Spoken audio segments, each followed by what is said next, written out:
Tony Dunn, ain't nothing to it but to do it, brother. Let's roll. In a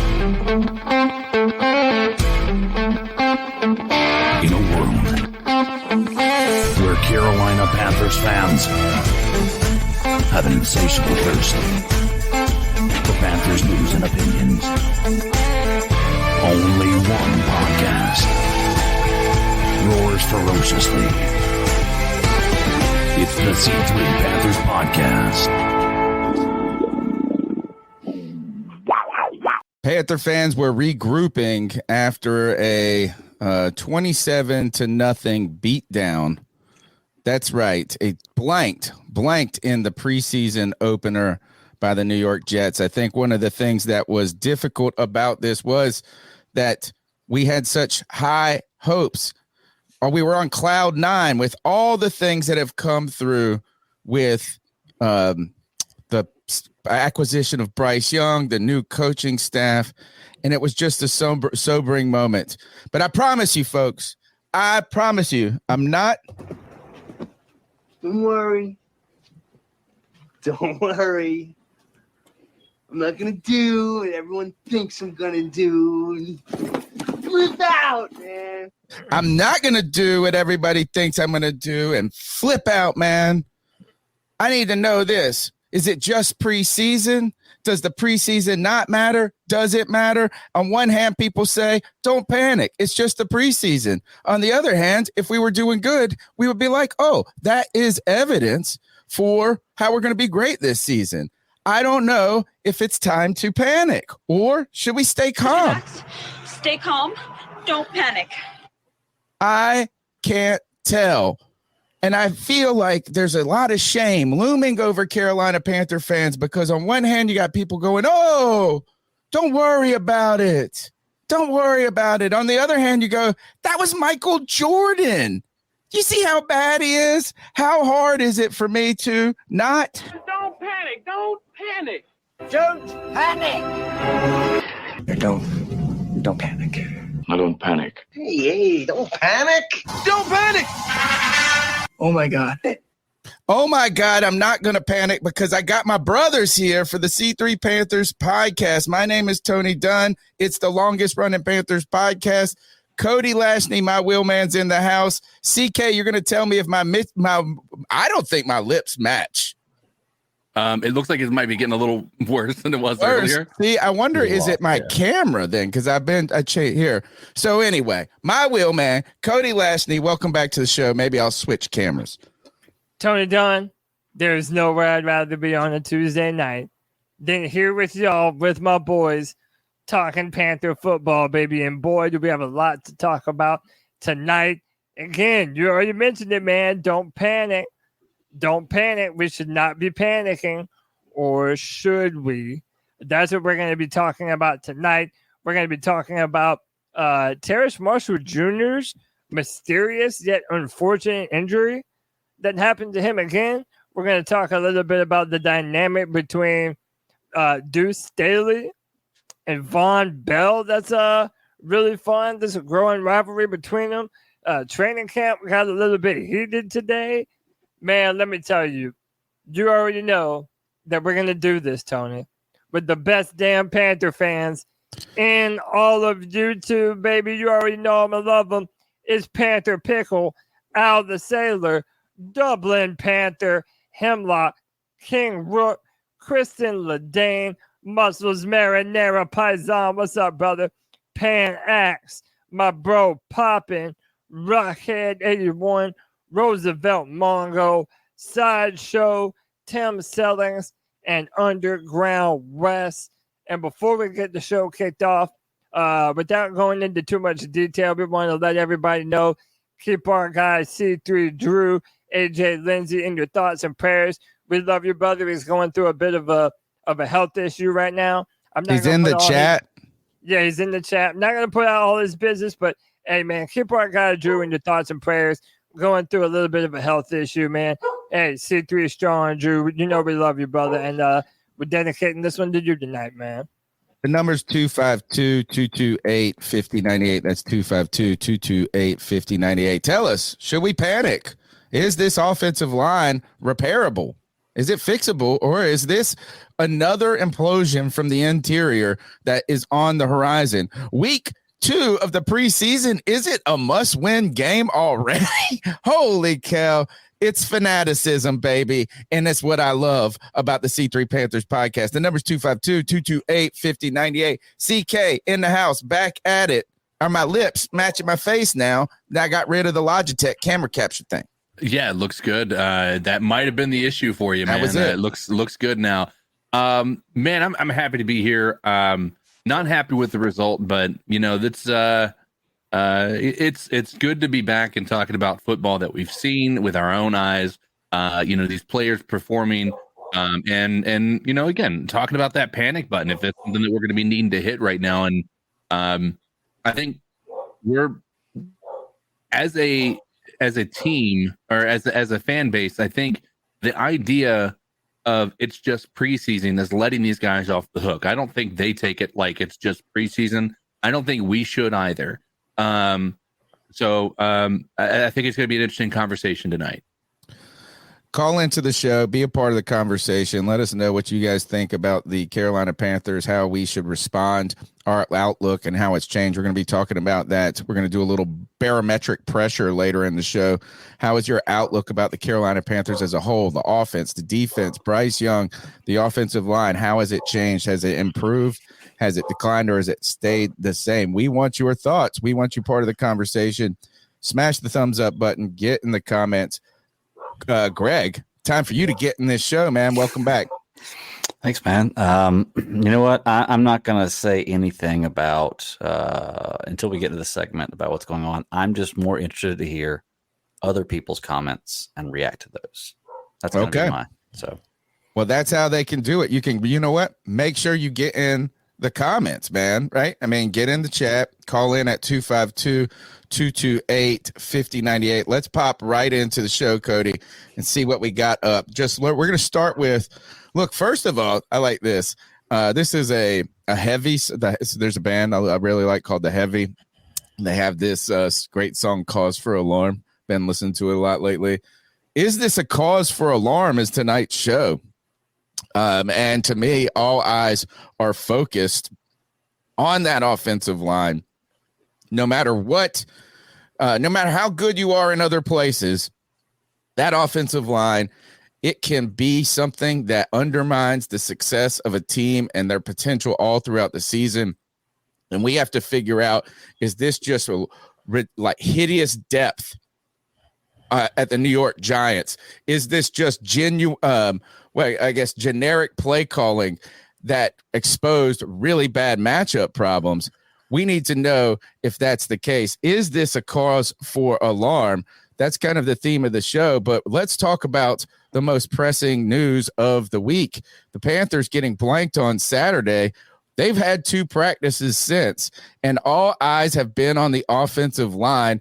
James Campen, the offensive line coach, I suggest everybody go watch his interview on Panthers.com. He has a hard time not cursing. Now he only says, yeah, he's great. He's fun. He called we got differing reports in the very immediacy. Like, did the offensive line themselves call this meeting after the game? It sounded like he called the meeting after the game and he discussed the need to address it. Cody, the offensive line has been the focus of Panther talk since Saturday. Yeah, man, rightfully so. I mean, the fact that right after the game, they had to call a meeting so that everybody can come together to really be like, hey, this bullshit that we just put out on the field is not acceptable, man. It really just isn't. And, I know we're going to do something of a temperature check later on in the show tonight, but it's hard to not be reactionary because we have known that Austin Corbett had this ACL injury since the end of last season. And the fact that, we're getting closer and closer to the season and we still don't know what the answer at right guard is, then inexplicably, Michael Jordan and Cam Irving are still on this team looking like absolute trash. It's baffling us and many of the fans. And it's hard to kind of know what to expect looking forward. A lot of the word was, and I believe you said even Mike Kay said this on Twitter, that, the New York Jets have a lot of depth on defensive line. Like, they have an embarrassment of riches. I'm sorry, Tony, that doesn't do a damn thing for me, man. It really doesn't. Second stringers are second stringers. And when our number ones are getting beaten by the number twos for another team, and this has been a point of excitement for Panther fans. We thought this was finally going to be a year where we didn't have to worry about our offensive line and whether or not it would hold up or not. No, you guys thought that. Told you guys not. Told y'all not to just, because everybody was just based on how it was last year and just assumed that it was the natural trajectory, dealing with 2 injuries. How about this? Here's the good news: is Brady Christensen's been healthy through this, and he's been arguably the best lineman out there on the field so far. Named Bradley Bozeman. Yeah, right. Exactly. And I mean, those are the 2 that you would make the argument for at this moment. But imagine if he was still like if his ankle injury hadn't recovered. What if he starts having some problems? Cody, I'm with you on this, is that this is why it's hard to Just relax, stay calm, don't panic. It's hard not to panic. It's hard. And when I say panic, I don't mean that. It's like you said, be reactionary. Because here's the thing is, how do you fix these problems, right? Like, or is this like a talent thing? And you brought this up is that, look, we've had, people say, they didn't scheme for it. They didn't do this. No, what this is meant to do, what preseason is meant to do, is get out there and put guys in one-on-one situations, difficult situations, and to see who the best of those guys are, not to scheme to make it easier and to like take it, since we can't block well, we're going to do these things to help these guys out. That's what you do during the season. The problem with they've got an embarrassment of riches is the problem is that means we don't have an embarrassment of riches, and you're just getting beat one-on-one. So does the preseason matter? Does it not matter? If it doesn't matter, why do they take it so serious? Yeah.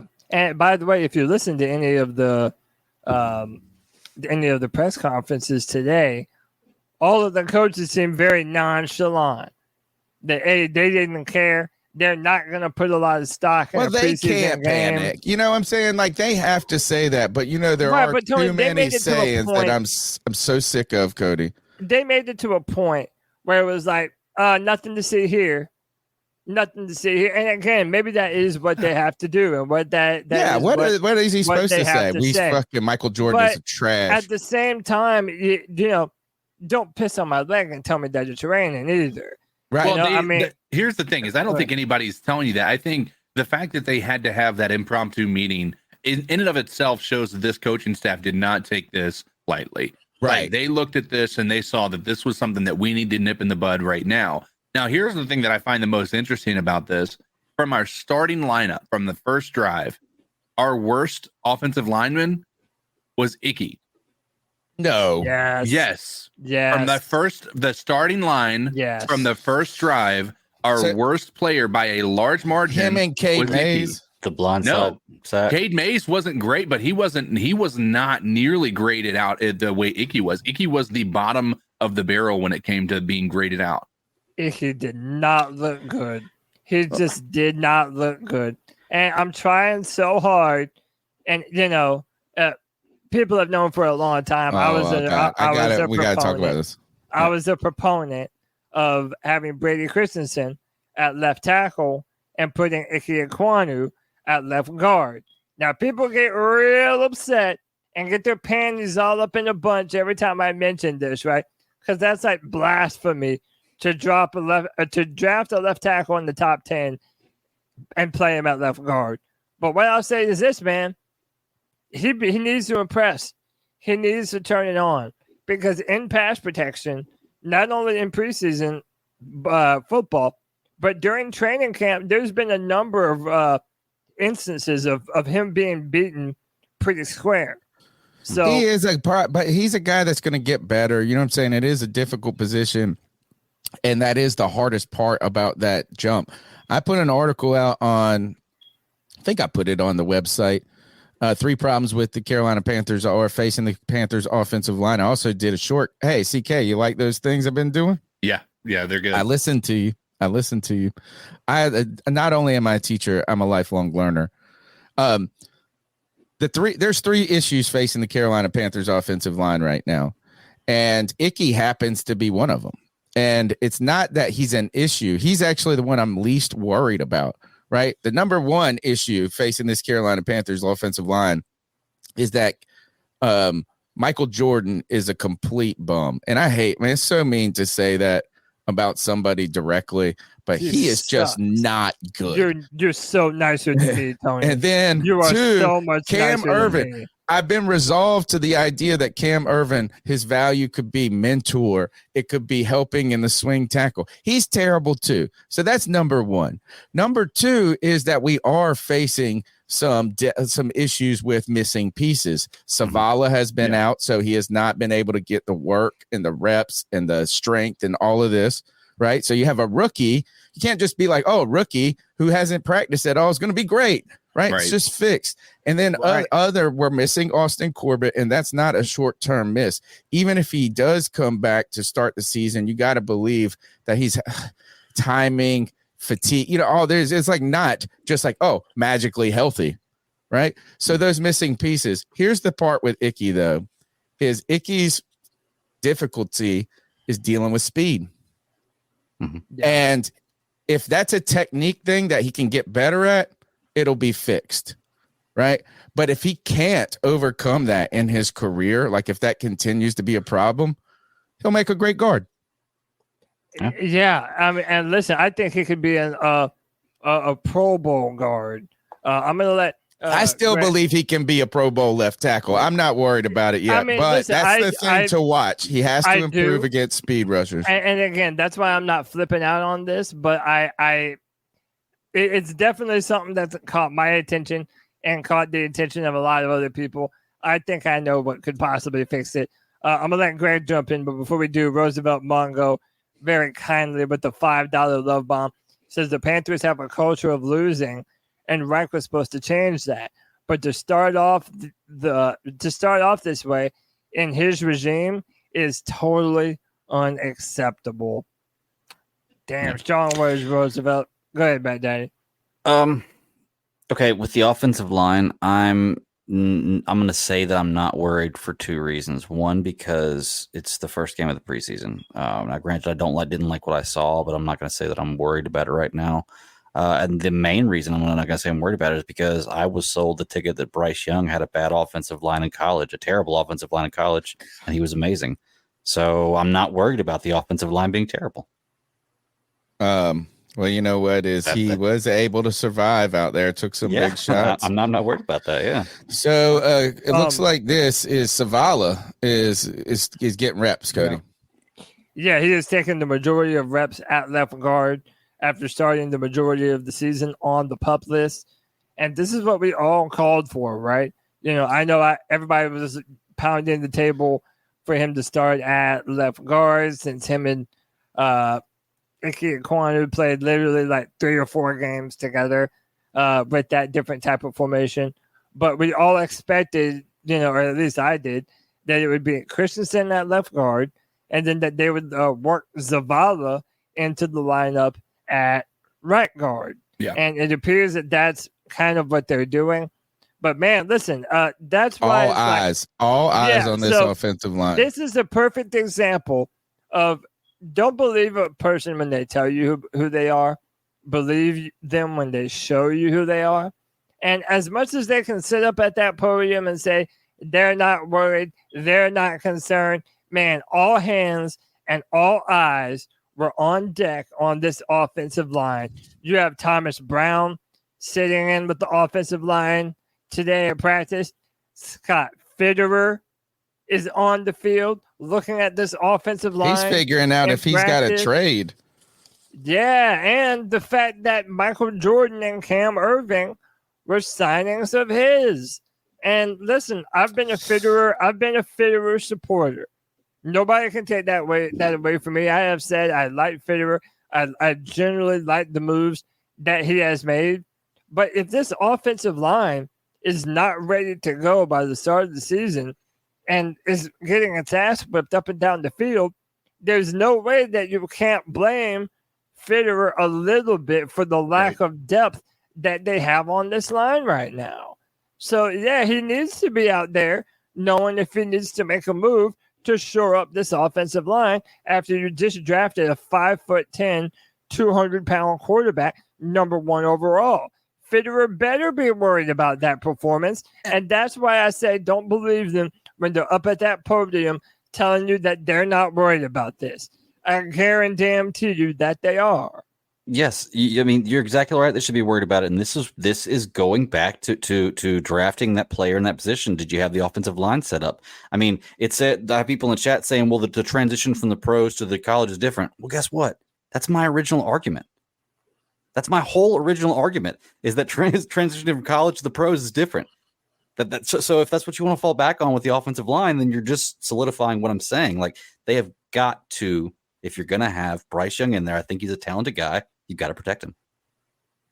Yeah, I mean, it's got to be number one. It's got to be number one. And like when you're looking at this and you see that the biggest, one of the things that we thought was shored up was the offensive line.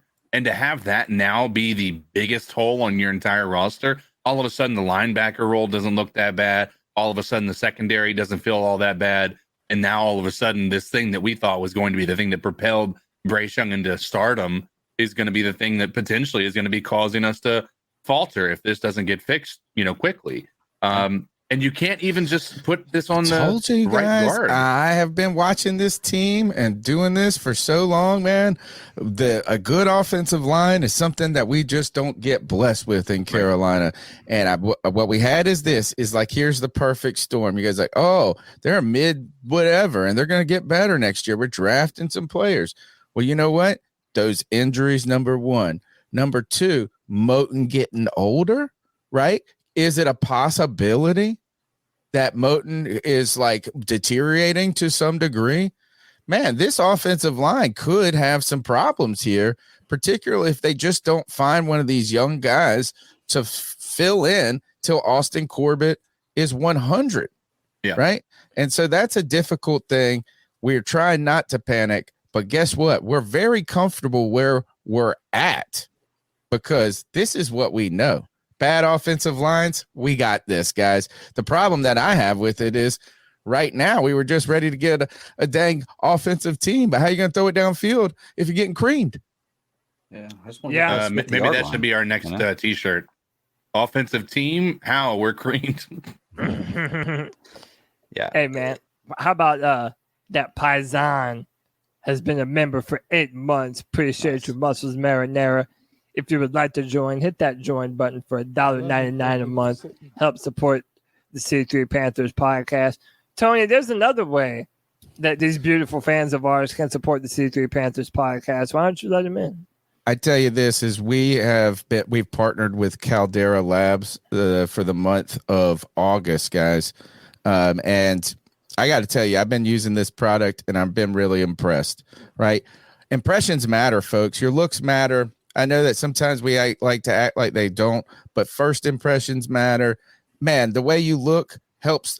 Your mental and your physical health are tied together, right? Is before I lost lost some weight, right? I didn't realize how bad I felt about myself. So we need to take care of ourselves. And guys, we don't take care of ourselves enough. And one area we don't is with skincare. And that's where Caldera Labs comes in.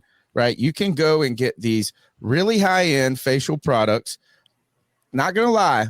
There's a cost to good stuff. Right. But I'm going to tell you why that cost is well worth it. Right. So you go to Caldera Labs, you can get a twice a day regimen that is all natural. That's going to make your skin, your facial skin healthier, happier, moist, smooth. You're going to look younger. You're going to feel better. And I got to tell you this they sent me the package and I've been trying diligently to do the twice a day. Right. And I'm a barbarian when I was, all you got to do is this one pump, boop, one pump. right? And that's the good, right? The good is, the clean slate. The clean slate, it's the facial cleanse. So you just wash your face. And I wash my face like a barbarian. I don't even like really try to, right? And then they got some like eye cream that's supposed to help underneath here, which is really big for Italian people who stay up till 4:00 in the morning working on CarolinaCatChronicles.com and doing that. And then they have like in the morning, you put just some moisturizer on. I've never really done the right steps in my entire life. Somehow I stopped getting a lot of pimples at one point, but here's a secret. If I had CK's 4K cam, you zoomed in at it looks like I almost have dark pores. Deep pores on my nose, but Same. they're actually like little blackheads, right? And like you can't really see them, but if you squeeze, like you could get a little bit out. Well, I tell you this is I've never really like just spent the time and energy to get rid. They're almost all gone right now, right away. And that's barbarian face washing, right? One pump, this takes 2 seconds. Caldera Labs, what you need to do is go to calderalab.com/C3. You got to use our link. It's in the show note description. Guys, this really helps us. They also, all these companies, when they advertise with us, they want to see if you trust our word, if you believe in these products. I'm 41, going on 42. I haven't ever taken care of myself into the last couple of years. If I could just stop with this dang drinking, boy, but Caldera Labs might help me stay young, and I still get the pound of beers, maybe. Dude, this product, I tell you this, and again, my last thing, you can go to calderalab.com/C3. If you use that code, you get 20% off. And you're going to need that 20%. I'm going to tell you, you're going to want that 20%. Right? But here's the one thing is you're going to look at this and you go, man, these all natural products, all this, there is a cost to good quality. But I promise you this is these products are going to last for like 3 or 4 months. Like, I'm not like, it's just one pump. It's like the little bit of cream. Boop, boop, boop, boop. Hey, to all my fellas, let me tell you, the ladies love a man that will take care of his skin. That is, trust me, you're doing yourself a favor, man. CalderaLab.com. Use the code C3. We appreciate them. Help support us. Help support our sponsor. Here's actually one segue about that before we move on. We're going to talk about Camp Confidential down the road. Newly acquired safety Von Bell is a big part of the first. Him and Deuce Staley talking Joe. He said, I need some sunscreen. He cares about his skin. Von Bell cares about his skin and his skin. He said, your skin, you got to take care of it. CalderaLab.com/C3. Help men, helping us look better. Let's keep rocking, Cody. Yes, sir. So today, Austin Corbett was up at the podium, and he was able to give a little bit of update on his ACL and his recovery. So he was talking about basically if he was going to start the season on the PUP list and how he's trying to avoid that. He said that's obviously the goal, right? But really, there's still no true idea on how this might progress. We've continued to add more into my rehab and continue to do more change of direction. Everything's been doing good. No swelling up at all, no setbacks, just continuing to add more. If Corbett is placed on the PUP list, he'll be out for at least the first 4 games of the 2023 campaign. That's a particularly rough prospect for Carolina to ponder, especially after a disappointing performance against the Jets. We all know that the competition to replace Corbett, that's like the center of discussion right now. Chandler Zavala taking most of the reps at right guard. When he was asked if the PUP list is a realistic option, Corbett refused to play doctor. He said, I'll leave that to the people upstairs. That's why they're in charge. I'm just here to do what they tell me and hopefully get out there sooner rather than later. We don't want to rush him back and have him be injured, but damn, do we miss him now after that shit show of a week 1 preseason game, huh? Like that's just, I never knew how much I missed Austin Corbett. How until sneakily was he such an important part? I mean, we knew it. Here's the thing: is we knew it, but it's just the same with back when you go back to Star Latulele. The fact that you're not calling their name is a good thing a lot of time. I mean, I know them getting sacked would be better, but like we didn't say Austin Corbett's name last year. Why? Because he was doing what he's supposed to do. Mm-hmm. So this offense, heroes, yep. we're just, and I don't know. I mean, I know that you got look. I don't think that the answer can be Michael Jordan at all. Like I don't think it's technique, but we're gonna need somebody like Deontay Brown, Zavala, Cade Mays to play a significant role this season. Mm-hmm. Right? It's just like we got too many nicks and dings already in the stuff. It's like our plan actually relies on one of these guys being a contributor, not just being a warm body, but actually being a positive contributor to the offensive line. So we'll have to be monitoring that closely. Well, yeah, I think one of the other biggest problems you have is the continuity of the guys together. Because, like you were saying, you even if you have one guy who's not so good on the line, playing with the other guys more, like always rising tide lifts all boats kind of thing. Exactly. They started 3 guards on 3 series, Greg's in that. Like, I mean, that's not. There's clearly there's no chemistry. And that's when Icky got beat on the stunt. Those are chemistry things a lot of times. I thought Bradley Bozeman looked great. Yeah, I thought Bradley Bozeman looked great. Brady Christensen looked great. Pretty much no one else. I mean, Chandler Moten was... Moten got beat pretty bad on one of those. I don't know there was many positives outside of Bozeman and Christensen. Yeah, I agree. And you really, really hope that Icky would have come in here and shined, because I mean, the majority of the year last year he did a great job. He started out in a rough spot, and then he got his bearings, and you would hope that would continue over, and you'd see that happen again, but it just didn't. Yeah, and that could be the case this year too. Is it's only his second year. He may just needs a little bit of time to get into it. It's why I don't want the panic button. Like I was being hyperbolic when I said I have no issues, but I do worry about the offensive line. But I'm not ready to hit the panic button after game 1. So somebody put this on Twitter. Shout out CJ Sloth. He said last preseason we beat the Buffalo Bills 21-0. Do we think that the Bills were worried?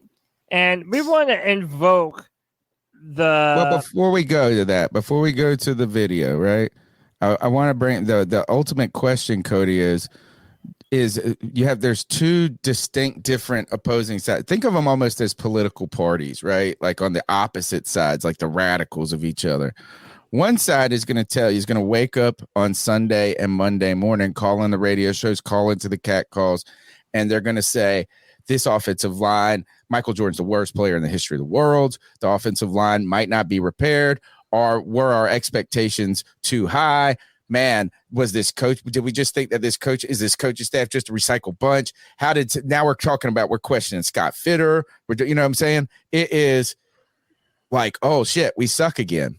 Right? Remember in Waterboy where the guy is like, "Oh, we suck again," or Rob Stein, whatever, is like we suck again. And then there's the other group of people, and sometimes the media is like this. The fan shamers are a little like this. It's like, "Oh, it's preseason, dude.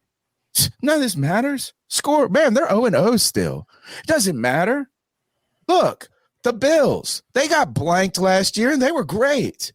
You remember that? Look, the Baltimore Ravens haven't lost a preseason game in 27 years, and they weren't that great last year.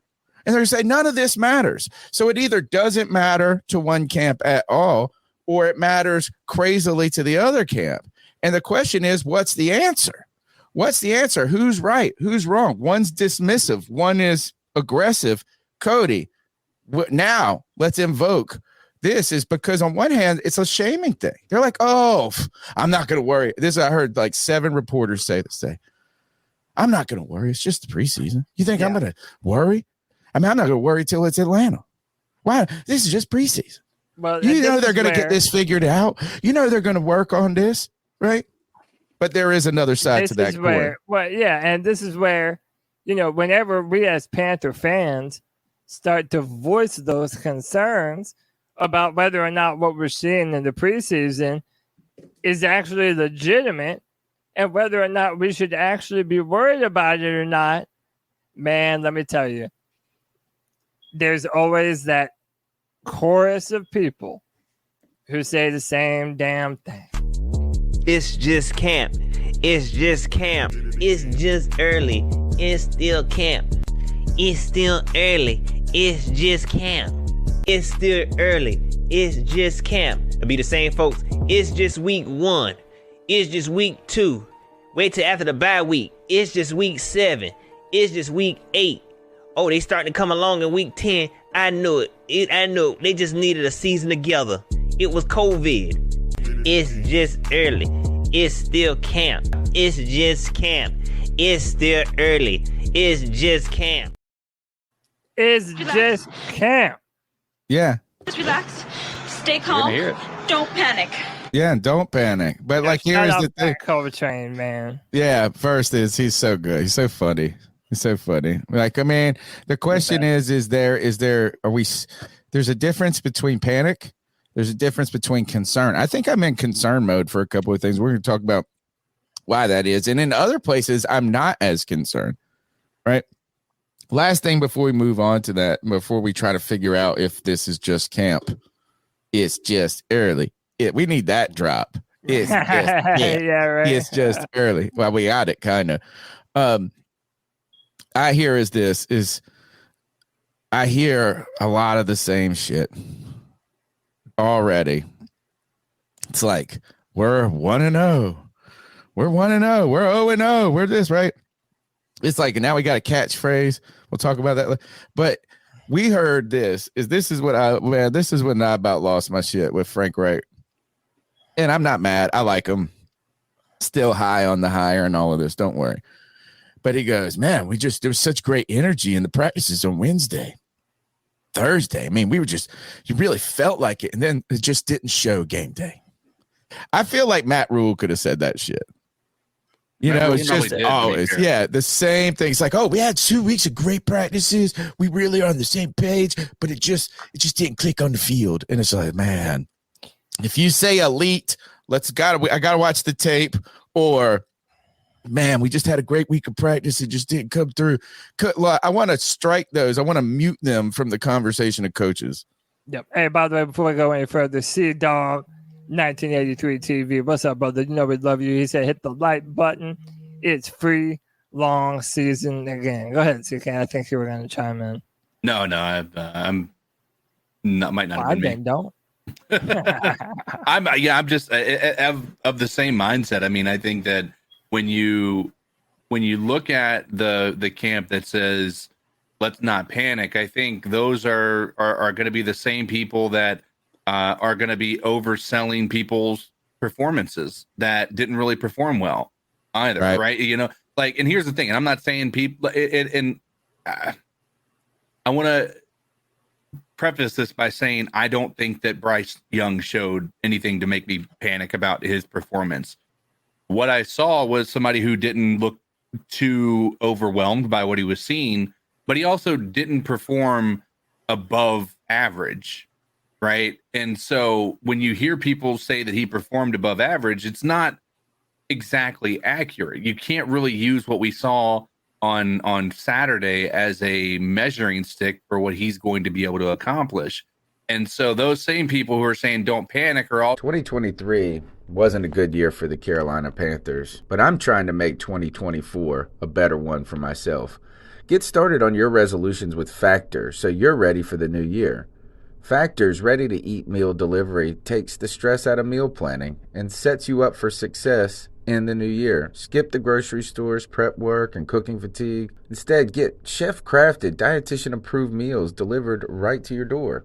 With over 35 meals to choose from per week, including keto options, calorie smart, vegan plus veggie, and more, plus over 55 weekly add-ons. You'll have a ton of nutritious and flavorful options to kickstart your resolutions. Skip that overpriced takeout trap. Factor is cheaper and way more delicious than takeout. Get chef-crafted, restaurant-quality meals delivered right to your door, and they're ready to heat and eat in just 2 minutes, which means more time for you.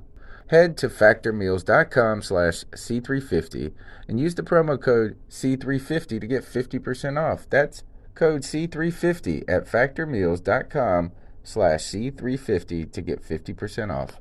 So saying, look at this, look at this, this god of a quarterback that we've gotten. And that's a lot of times confirmation bias. And I think that that's something that we need to temper our expectations on as well, especially if this offensive line is going to look the way that it did on Saturday. The truth lies somewhere in the middle, most likely. It is still early, but these could be problems, right? Yeah. Cody, what are we going to do? Take some cat calls next?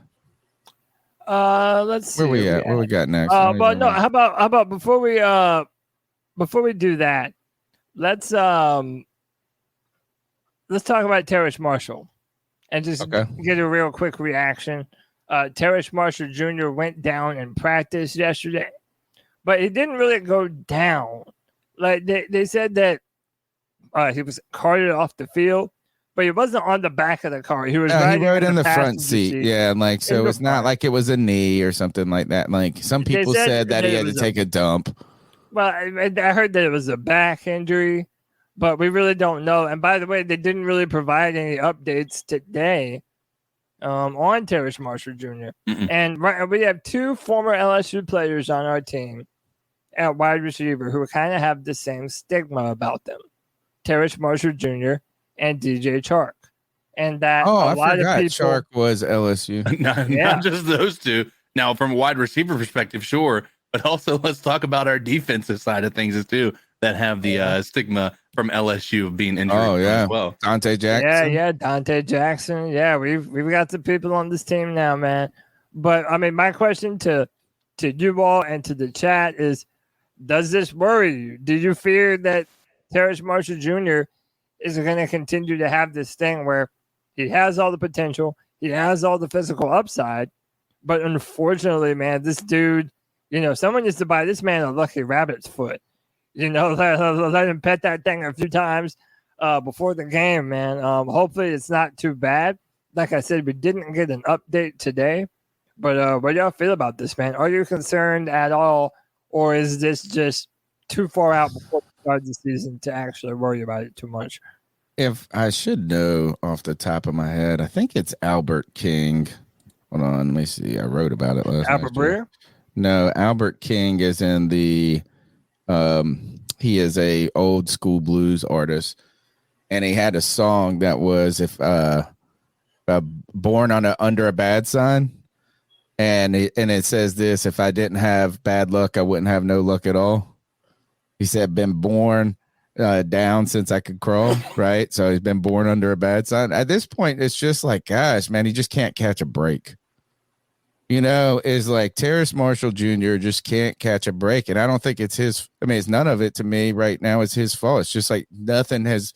The chips are just, the cards aren't coming his way, dude. He comes out of college dealing with an injury, but was drafted because Joe Brady understood this, whatever. But then, so he comes off of that injury, but somehow he finds himself under, in Matt Rule's doghouse. So that's the first kind of, nothing fell his way. Then Joe Brady's fired, right? And he languishes. Well, when Matt Rule gets fired, and he also dealt with some more injuries in that process. Like he had the foot, and then I think there was some hamstring or something like that at some point. But then when Matt Rule's fired, Steve Wilkes comes in and Terrace Marshall Jr. shines. And it's just like, oh, man, like maybe it's just like this new – it's just going to be so we just got all excited. I'm sure he was excited too. New regime, fresh start. Then we start camp with all of these hopes. He has a bad first week. You're like, gosh, bad luck. If he didn't have bad luck, he wouldn't have no luck at all. Second week of camp, though, he excels. And you're like, oh, man, now it's going to be this. Then the preseason game, he didn't even know he's on the field. And then the first practice, he got his back hurt. Gosh, poor guy. He's been down since he learned how to crawl. Yeah. CK, what about you, man? You worried about this? I'm willing to wait until we see what the scans show. I mean, if this is something that's going to keep him out into the regular season, yeah, I mean, you have to be worried, right?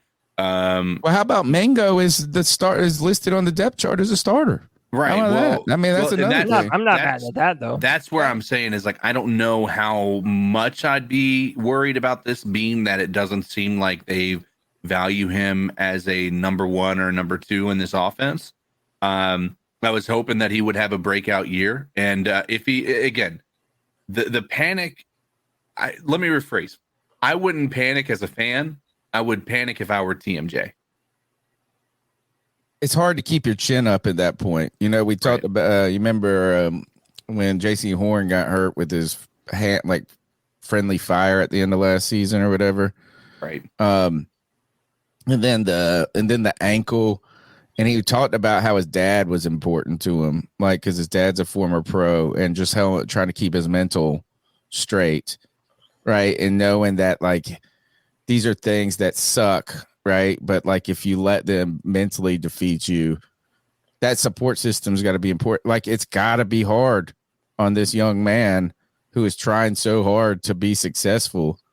Again, I kind of running into all of these, just like, somebody backed into me. Like, you know, you're like running late for work. Somebody backs into you in the parking lot. And you're like, damn, I didn't even back it. You know, that kind of thing. Poor guy. Not poor guy. Hey. Just relax. Stay calm. Don't panic. It's just camp.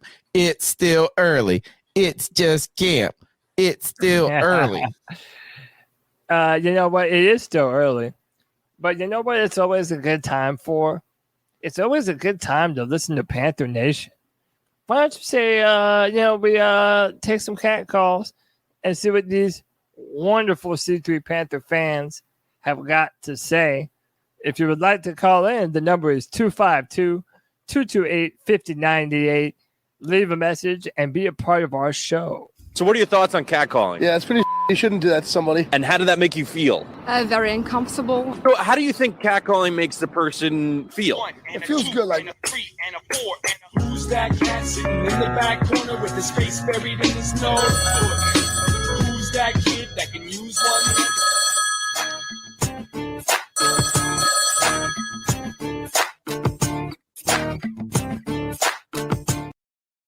I'm coming. Good God, the Bluetooth disconnected.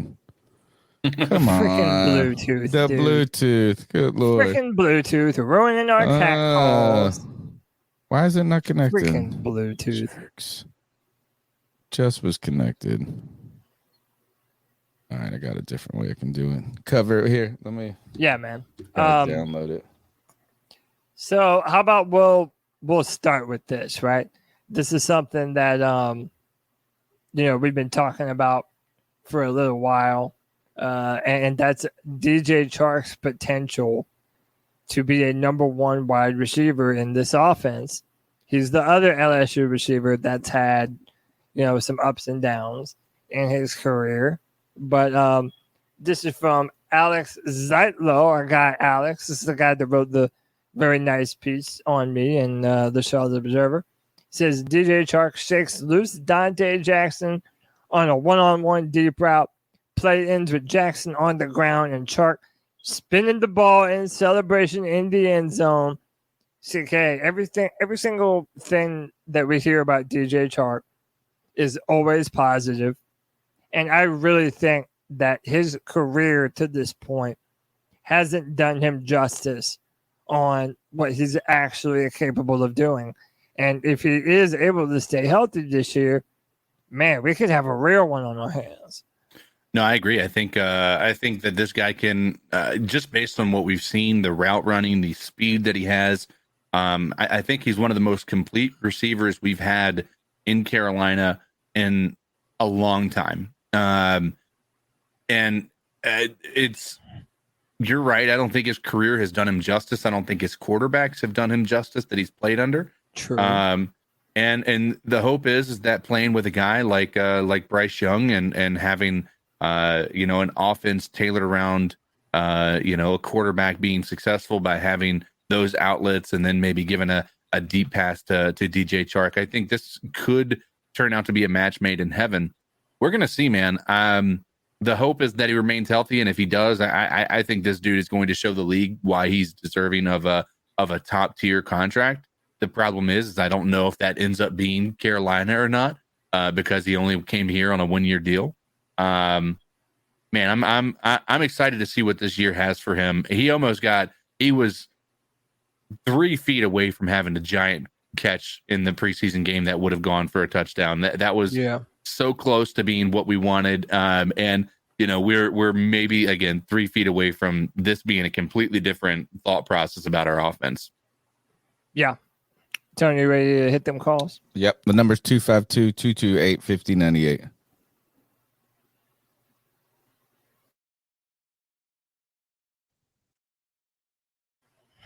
We don't hear anything if you're playing it. We can do it as a team, and we're going to dominate. Come on. Yeah, restart it. Disregard that last call, guys. I'm sorry. Anyways, Cody, I agree with you about winning 11 games this year, bro. I feel like you can do it. I feel like we can do it as a team, and we're going to dominate. But my question is also, you think we're doing a lot of run option with Bryce this year like we did with Cam back in the day? And also, my other question is, do you think if we win 11 games, do you think Frank Wright is Coach of the Year? All right, thanks, guys. Keep pounding. If we win 11 games, it's certainly possible. I mean, you certainly have to mention Frank in the Coach of the Year. I really do think so. And you mentioned the RPO offense. A lot of the people, when they see Bryce Young, they do not see a quarterback that is built to run a legit RPO offense, because most of the times that involves your quarterback being a running threat. Well, I agree, but I disagree, right? I don't want to put our quarterback in the line of fire that much. However, he does have the athleticism that I do think that there are times when we need to make the defense fear that option. Well, you could do it like an Aaron Rodgers. You know what I'm saying? Like Aaron Rodgers earlier in his career could run for a first down on kind of a design trick. But the whole offense wasn't built around his legs. But he had the ability to run and take advantage of something. Russell Wilson. The thing about that we saw from Bryce that was awesome in that preseason game is his knack. He doesn't have the happy feet. He doesn't. Do you remember last year when Mayfield came in there?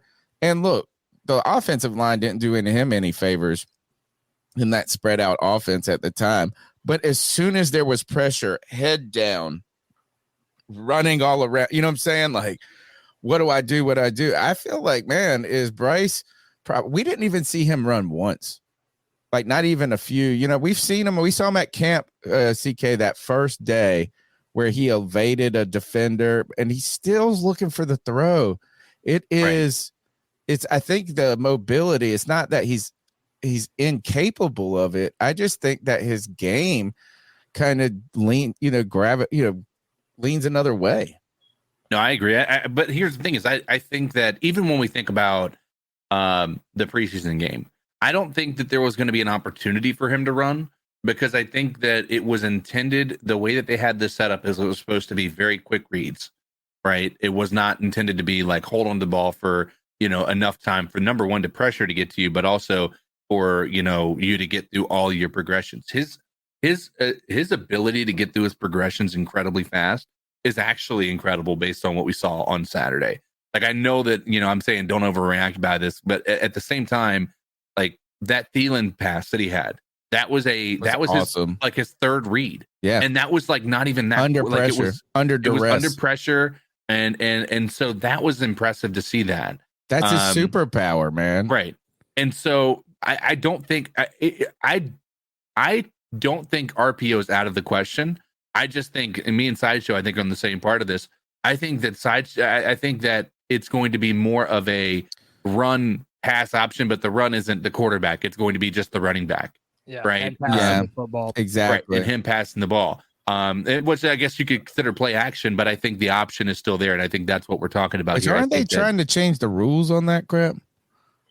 Where you can't do a handoff in front of the quarterback anymore or something like that? No, there was something that was like I know. trying to do something like I mean, yes and no. There were some people who wanted to change it entirely, and they did make some tweaks to it, I think. But if the difference, I think, is if it's I can't remember exactly what it was. It was almost like if it was a shovel pass, it doesn't count as a pass.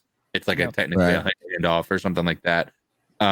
Which is going to impact people like Patrick Mahomes and things like that do a lot of shovel passes and get their touchdowns and yards that way. Right. Yeah. So as far as that, I think Bryce Young, is not going to be running a lot. I think it's just going to be him reading the field and making those quick reads like he did. I'm in favor of anything that our offense can do to keep the defense guessing. Yeah. And I do think that Bryce is far more athletic than we give him credit for, especially if you watch the Tubi documentary. I don't know if you got a chance to check that out. It's QB1 on Tubi. They profiled his high school year at Mater Dei High School out there in California. And his senior year, he became a dual threat quarterback. He was running by everyone. Now, granted, that's in high school. I'm not saying that's the same. But, I think because of his size, right, there's just that natural hesitancy not to want to put his body in harm's way. You don't build it around that, right? It's just like, but if he sees open field, he needs to be able to take it. And he will. Yeah, and he'll be fine with that. Like, it's just good. Will he learn how to slide? Will he do those things? I just don't think it's like there's some offenses where, like with Lamar or Cam, where like you could just do it every play and you would probably get 7 yards. Yeah, you know what I'm saying? So it's like then you're just like, hey, this is our like best a Josh option. Allen type of player. And so, like that. But I think it's like Mahomes, Russell Wilson type esque. You know what I'm saying? I think he's more mobile than Drew Brees, right? I mean, he's not a statue like Peyton, Eli, or Brady was, but he can, Daniel Jones-ish in some ways. And Daniel Jones has got legs. He can run. Oh, dude, he's a runner. So anyway, all right, let's go to the next call. The number's 252-228-5098. Smash the thumbs up button. You know what can be really cool is hit the share. You hit share, put it on Facebook, put it on Reddit, put it on Twitter, put it on wherever you talk Panther fans. Help people find the podcast. Subscribe on Spotify, iTunes, Google Podcasts, wherever you listen to your podcast. You want the audio? Get that. Go check out my shorts. Get in the calls. What's up, guys? It's Chase from Anderson. I'm going to give an ice up to Chris Sims. On his podcast about the QB debuts on the preseason, he had what he called the wow-o-meter. He gave Bryce Young a 2 out of 5, said he was okay and needed to see more. But this fool is going to give Anthony Richardson a 5 out of 5. The dude threw an interception. He said, "But when he threw the interception, he threw the ball really hard. It was so amazing how hard he threw that ball into an interception. What a freaking joke! Why is Michael Jordan still on the roster? No idea. Federer should be on the hot seat just because of that alone, and his bum ass drafting he's been doing. And also, speaking of Anthony Richardson, this dude's going to end up on the same bubble as Malik Willis and Trey Lance. You got to be able to play the quarterback position.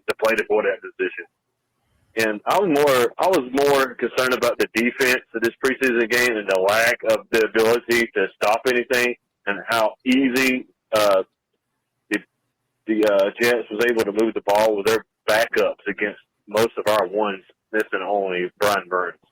That's very, very concerning to me. All right, look, first, I love the call. Great points, particularly about Michael Jordan. I heard the Chris Sims stuff when they talk about how wow meter is, look, I would say that maybe Chris was too hard on Bryce, right? But it is wow factor, right? But I think the wow factor, where I would give Bryce a wow-o-meter score of 4, out of 5, 3.5 is that like he didn't look like a rookie. No, you know, I mean, he was doing things that rookies don't do. And on the other hand, Anthony Richardson did what you project him to be able to do, and that is be physically insane. He looks like Cam Newton out there. I mean, he really looks like Cam Newton out there. And that interception he threw, yeah, it was off. It was like a first play, but he threw like a 60-yard like in the bucket to this dude, and the guy just fell on the ground and dropped it. Like it would have been. I thought he had a nice performance. I think Anthony Richardson is an intriguing quarterback. He's also an intriguing rapper right now. Yeah. I saw his clip. I will say Chris Sims is a guy that has been not one of Bryce's biggest fans for a long time. He just repeated his same takes over and over. Like, and that's fine. He's sticking to his point. He said this is like he said, I saw him take big shots, and I was concerned. Greg, you're a little hot, coming in a little loud. Oh, sorry. Am I too loud now? Just turn it down. Yeah, still a little bit. How about that? Is that better? A little more. Okay. Well, I heard that call, and I wanted to say that while I don't think that Anthony Richardson was a 5 out of 5, if you're going to rate it on a scale of 1 to 5, right? Same. I think he certainly had a better first performance than Bryce Young did. I'm not saying Bryce Young. No. Listen. Okay. He threw interception. Okay. Do you think Bryce is not going to throw interception this year? First of all, he didn't. Okay. Because you know what else he didn't do? Throw for more than 30 yards. Get past the 50-yard line. That's what else he didn't do. I would much rather have a guy who had the game like I'm not saying I want Anthony Richardson over Bryce. All I'm saying is when you're looking at those two games, Anthony Richardson showed a lot more potential in that game than Bryce Young did. We saw Bryce Young throw 10 yards down the field twice. I think they both show what they are. Tony, I wanted to say this.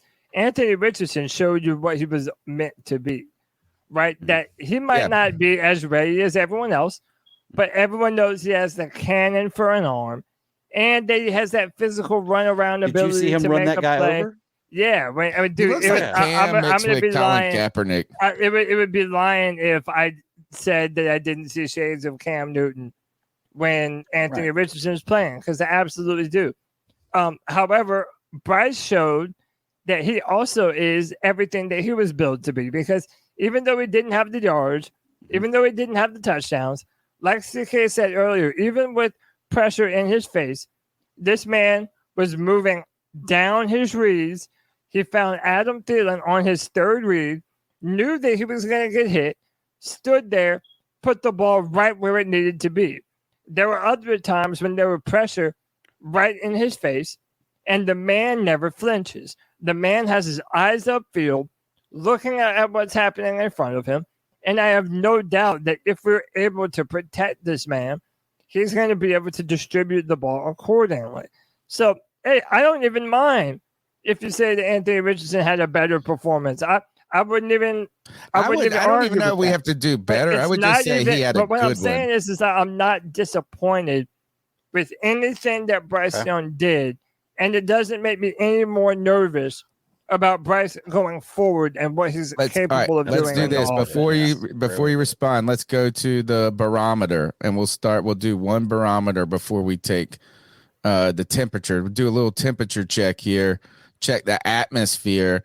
We were going to do a little bit different order, but in response to this call, what is your outlook after week 1 and to this point and about Bryce Young?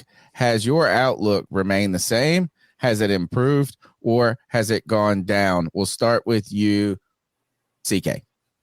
It's remained the same. Okay. Greg. I'm the same. Yeah. Same?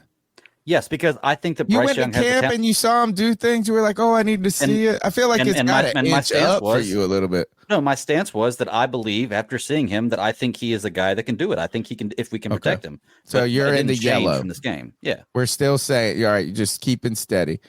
Cody Lack. I am down. Down on Bryce. Bryce? It's not Bryce. No, I thought we were talking about only about Bryce. Only about Bryce. You didn't make that. No. You didn't make that clear. Yeah, I did. You just won't listen. No, you didn't. Okay. No, Bryce.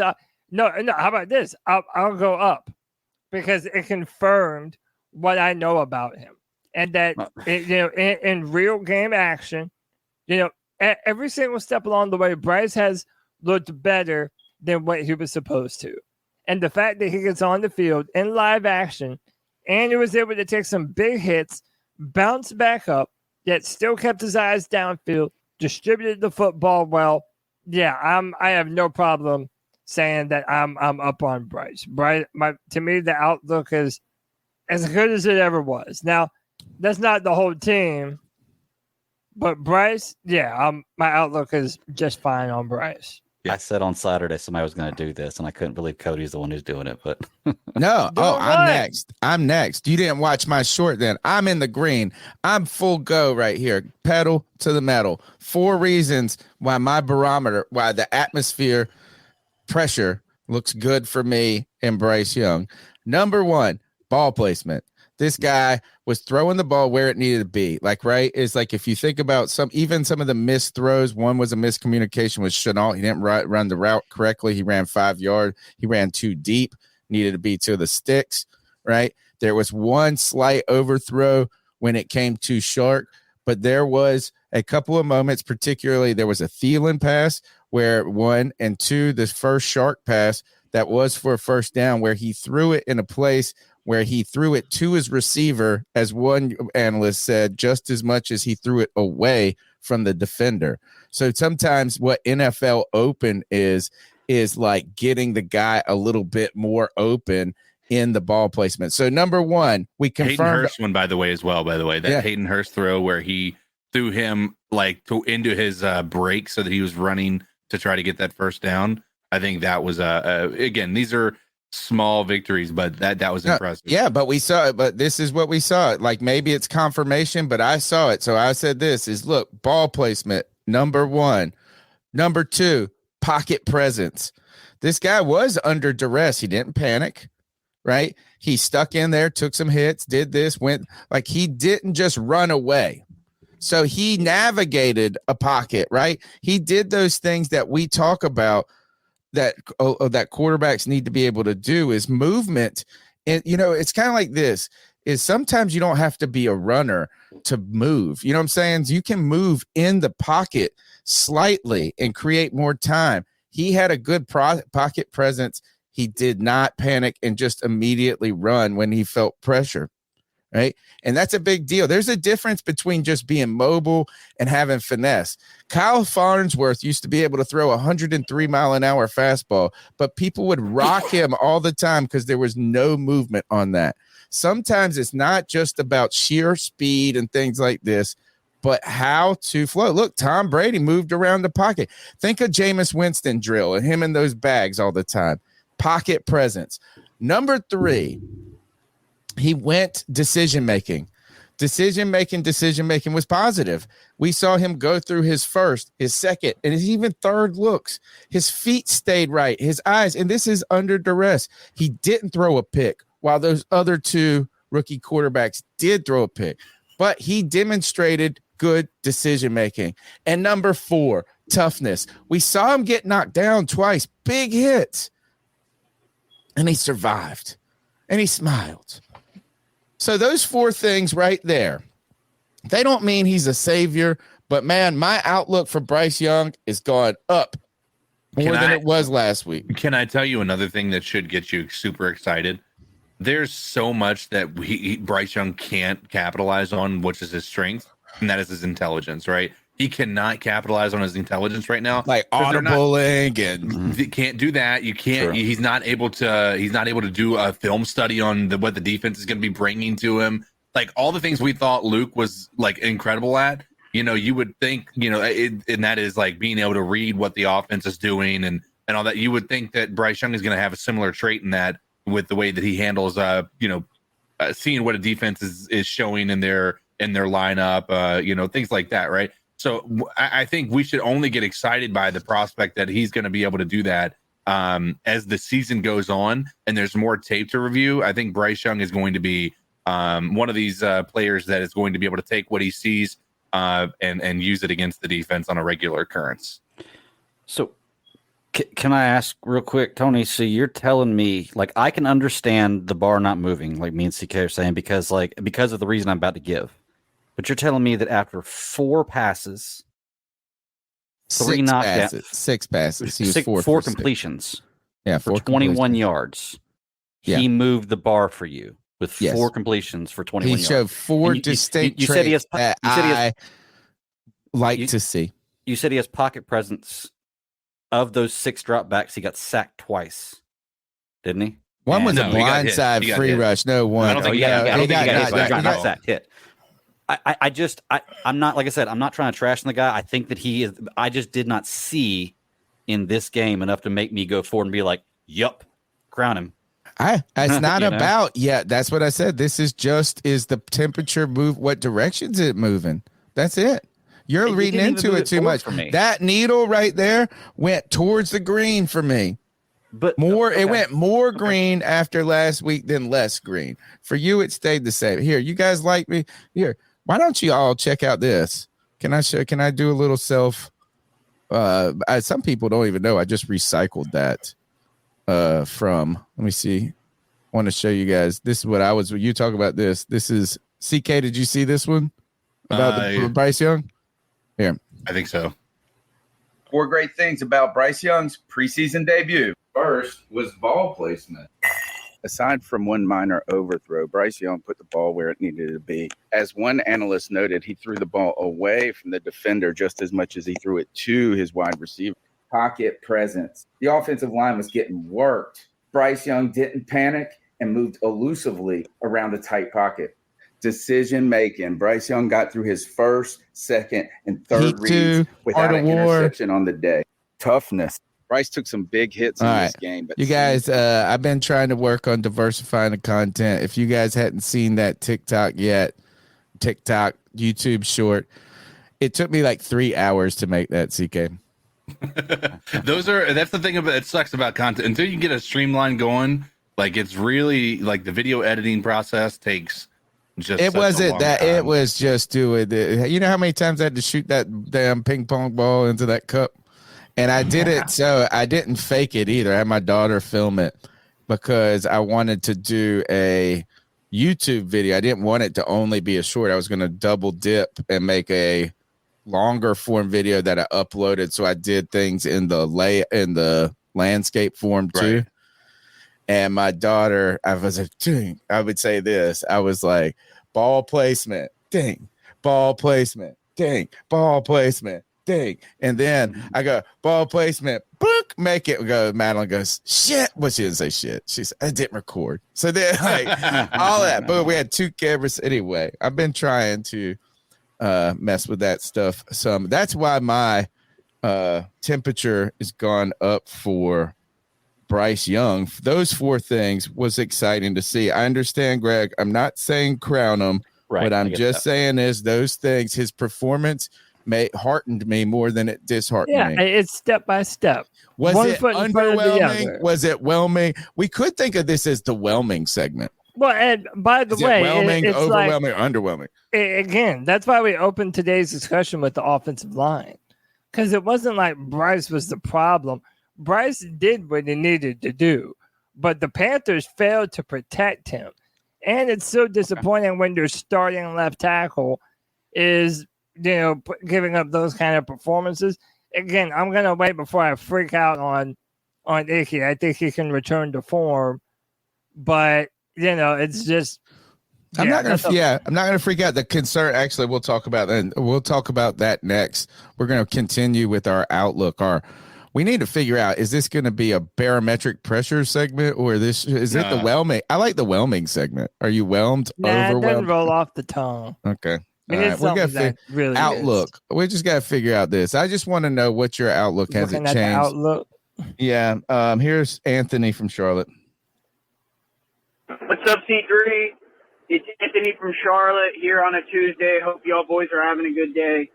Just wanted to call in and give my full thoughts on the game that I went to Saturday. Obviously, we lost 27-0.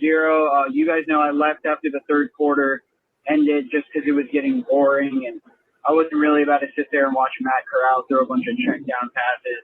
But yeah, man, listen, the 2 things to take away from this game, though, is that Bryce Young looked like Bryce Young.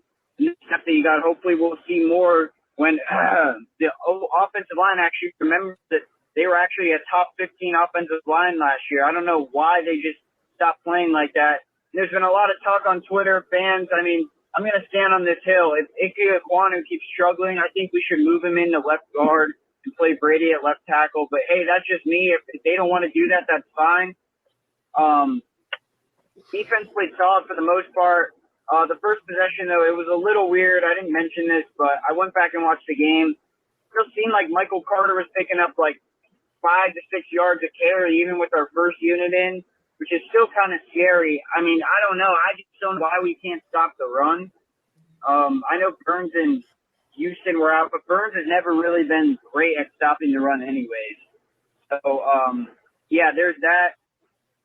Mari Barno, DJ Johnson played all right. I mean, there wasn't that much to talk about in terms of spotlight, to be honest. But I will mention the receivers were very disappointing. I know they ran vanilla plays, but I'm starting to think that DJ Chark is just like 3 overalls above like a Robbie Anderson, just a guy that can make better contested catches. He's kind of like a one-trick pony. Chanel, I better not see him run another corner out. Holy crap. Bryce anticipated the pass and threw it right when, assuming that Chanel would just finish his break. Dude was still at the top of his break. So there's that to watch out for. I mean, I've been telling you guys, I don't think Adam Thielen is a big I only think he's going to be able to make possession catches. He's not going to be able to run down the field or burn anyone or hit past anyone. He's just going to make these short little grabs. So it's kind of concerning to me, man. The more and more I watch, I've been saying, especially to Cody Lashley, like, we can't expect this team to have that much success if you're just asking Bryce to play hero ball every game, especially if the offensive line can't even hold up for him. So it's really scary. I mean, give me your thoughts on all that. I'm just really – my only hope right now is Bryce Young in the defense. So, Anthony from Charlotte, keep motherfucking pounding. So I kind of feel about what Anthony was saying like I do about what Greg was saying. Like, I feel like Greg, and I get what you're saying, Greg. It wasn't like some crowning performance for Bryce Young, right? But at the same time, I saw a step in the right direction. It's so easy to come down on this receiving core when your quarterback is getting blown up, your offensive line is being torn to absolute shit, and you just don't have enough time. Like, there were a couple plays where there were wide receivers that were open. They did their job. They won their routes, and Bryce just could not get them the football. So, again, like, I feel like there's only 2 times that happened. Right, but I mean, there's like only 2 times, and one was Chenault running the wrong route. It should have been a catch, and the other one was it just didn't work. It was kind of a lower percentage throw, but it was like a cool read. It was like what you want to do instead of just checking it down. He's pushing the ball down the field. I disagree with Anthony on the DJ Chark, man. My hot take for this, DJ Chark about to be a number 1 wide receiver.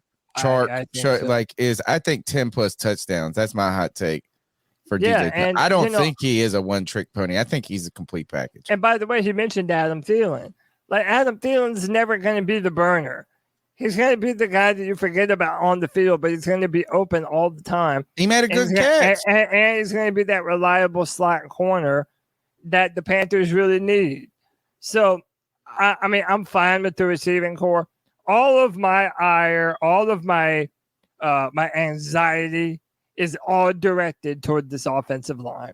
I really do believe that our wide receivers are more than talented enough, and Bryce Young is more than talented enough to make magic in this offense. But it doesn't work if we don't have protection.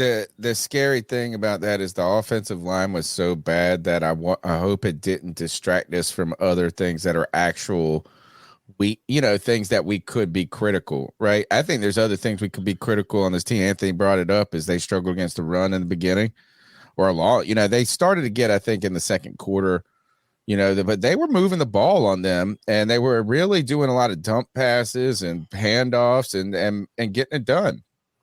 I saw J.C. Horn miss a tackle Not that I mean, look, again, we nitpick every week. If we nitpick Bryce Young throwing deep and for about 6 inches, we could pick, look, Frankie Louvu had a great game. He's one of my favorite, but I think he's one of the best players on this team. But he misread. I think he had a blown assignment on one of those dump passes to the in the flat to a running back that went for a first down.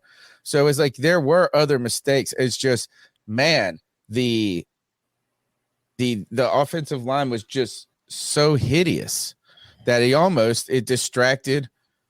You know, it's like, man, if you're the ugly person and then somebody super ugly walks in, you're like, thank God I'm the second ugliest person in this room, right? This is how I wonder about that. So, Cody, as we continue into this, let's talk about our outlook. What has changed? This is our way of just revisiting that game without doing an overview of it. But if you look now, we'll start with the team in general. Overall, has your outlook after Sunday changed? Has it stayed straight true? Has it got improved, or has it declined? No, I have to be honest and say that it's declined. And that's just being truthful. I mean, this offensive line, I'm no longer, okay, people have said that I've been too optimistic and that I'm failing to be realistic enough about a brand new coaching staff, so many new pieces on the offense, an entirely new quarterback, receiving core. There's so much new. People said that I was being too optimistic in my predictions and what they're capable of doing. Well, I feel like that actually is a little bit true, but it's all about that offensive line. I'm no longer going to have this, chip Cheerio mindset that whoever we're going to plug and play next to, or instead of Austin Corbett to start the season, that they're actually going to be able to do that job correctly. I know. I'm not just going to assume that they can do that until someone proves it. Because Panther fans, once again, it's prove it season. We're not giving anyone no flowers that they didn't earn themselves. At least I'm not. And right now, I do not see last season. Yeah, but every season from here on out is prove it season because we haven't done shit. We haven't been to the playoffs since 2017. Another reason why my outlook is a little bit down, just on the team entirely, is because, man, we still gave up 130 yards of rushing yards. Yeah. And it has been our Achilles heel for a long time, even when we had a 4-3 defense, which is supposed to be better against the run. Right. We've had a hard time stopping the run. Now that we're moving to a 3-4, you gotta wonder how you're gonna do it. Yeah, it really just it makes you feel like a lot of moving pieces are going to have to be sorted out early in the season, and it might not be pretty unless we're able to figure something out relatively soon. CK, your outlook for the team, how has it changed since before Saturday? Or since Saturday? I'll tell you, my stock on the team went down, right? The strength we thought was a strength turns out was a potential weakness. That's not a great thing to have happen, especially against backup. I know we talked about this ad nauseum. I'm not going to rehash this, but I just didn't see anything that made me feel as though this team was better than it was last year. And that's disappointing. And also, by the way, the people saying the Bills lost us 21-0, that situation is so lopsided. Like, we're talking about our starters against their second teamers, and we still didn't score a point. Not their second teamers against our starters, and we beat them 21-0. Right? Yeah. Like, that's not the scenario that we're dealing with here. So you can't even accurately compare the two and say that we shouldn't panic.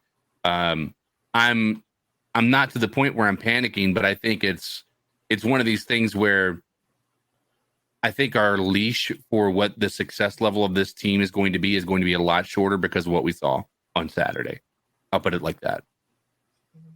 Greg, how has their outlook changed, or has it changed since what you've seen since Saturday? I think the best way to describe it is how you said it earlier, is concern. The same way that I'm not going to move my needle forward based on a couple of little things in one game, the first game of preseason, I'm not going to move the needle backwards either. I saw some things. Looking up the score 27-0 sucks. I can throw everything on this stat line down about just about every player on this team, defense and offense, and you're going to be like, wow, we suck. But once again, first game, preseason, it's not enough for me to move the needle forward or backward. I need to see more. I need to see this. This is still not real football. Like, I still don't believe players even play on this level. Well, see, that just irritates me, because then nothing we see that was good matters either. If there's a lot of substantial stuff that's fantastic, then yeah, it does. It does matter a little bit. Like, if Bryce Young would have come out there in 3 drives and thrown for 100 yards and possibly scored a touchdown or gotten past the 50-yard line, then then we would have been like, it's preseason. It didn't matter. That may have been enough for me to at least to move the needle forward and say, okay, I see it a little different. But staying the needle the same is fine with me. Mine's a complicated answer, of course. Not super complicated. Is it's like a 2 timelines. Is since if you would have asked me from Friday or from the game time to now, the needle's gone down. Right. Sure. Like Cody said. Also, but I would say the needle has stayed the same if you go back and you try to think about where we were before camp. Right? Is like, I felt like this is what I would call Sunday. I think maybe, I know, look, we're trying to find a silver lining. Sure, I can try to sell any, I could try to sugarcoat anything, put lipstick on a pig, and maybe that's what I'm trying to do. But if there's a time to get your ass whooped, it's the first game of the preseason. Does that kind of take some of the hype out of that? They were buying into it. The star power. Look, the hype has been palpable, right, around Carolina. Is that there is hype, maybe not hype, but excitement on a different level. And so what I would say is that I've kind of succumbed to those sirens of hope. And I just felt like Sunday was a really sobering, realistic look, because I thought that we're going to kind of be a 8-9 win team, and anything above 8 or 9 wins is a great season for me. If we're below 7 wins, I'm going to be disappointed. To this, it was like, reminder. Like, it's not all roses. Reminder, don't I had been wooed by the sirens of optimism. Well, I'm hoping. And this made me feel like this. How about this, Cody? Here, I'll let you go. This is, I wasn't as mad as some people on Saturday. I don't know if it was busy because we're podcasting, we're talking about it, but I was like, this is like, I'm familiar with this feeling as a Panther fan. I'm right at home. It's a familiar feeling, but also what I'm hoping is that it was the wake-up call for the Panthers. Right. That's what I think it's for them. Maybe they were listening to that. Frank Reich's listening to that. David Tepper's listening to that. Yeah, we see this meeting that the offensive linemen have, and I feel like they are doing what they should be doing. They're telling the media, hey, nothing to see here. We're going to get this fixed. Everything's going to be fine. It's just preseason. And something else that we haven't really mentioned yet. Frank Reich has come out and pretty much said verbatim that they wanted to be so vanilla that they don't want any team to be able to get any kind of glimpse. I hate this answer. At what we're going to do offensively.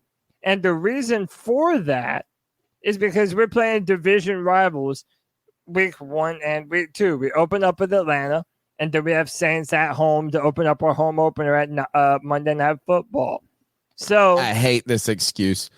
Yeah, me too. I don't love it either. But this is an excuse for that the coaching wasn't a problem. This is me saying that I don't care how they decide to do it. but they know that they need to look better. If they do play the starters this Friday, which I'm assuming that they're going to, I kind of don't hope that they do. Like I said, if I was the coach, I would never play the starters in preseason. I really would never do it. I don't know. Man, that's a good question. But here, the reason I hate this answer from Frank Reich, this is like kind of the first mistakes this week that Frank has made in my eyes. Like he's been a darling of me, like the apple of my eye for 6 months now. Once he was like this, he kept saying elite and this and that. I was like, oh God, all I could think, I got PTSD from Matt Rule saying that word. And he was like, we had a great practice. But here's the problem. He just needed to say this is like, it's not that we're trying to hide shit from our opponents. I don't even want them to scheme better. I'm just upset that we look that bad.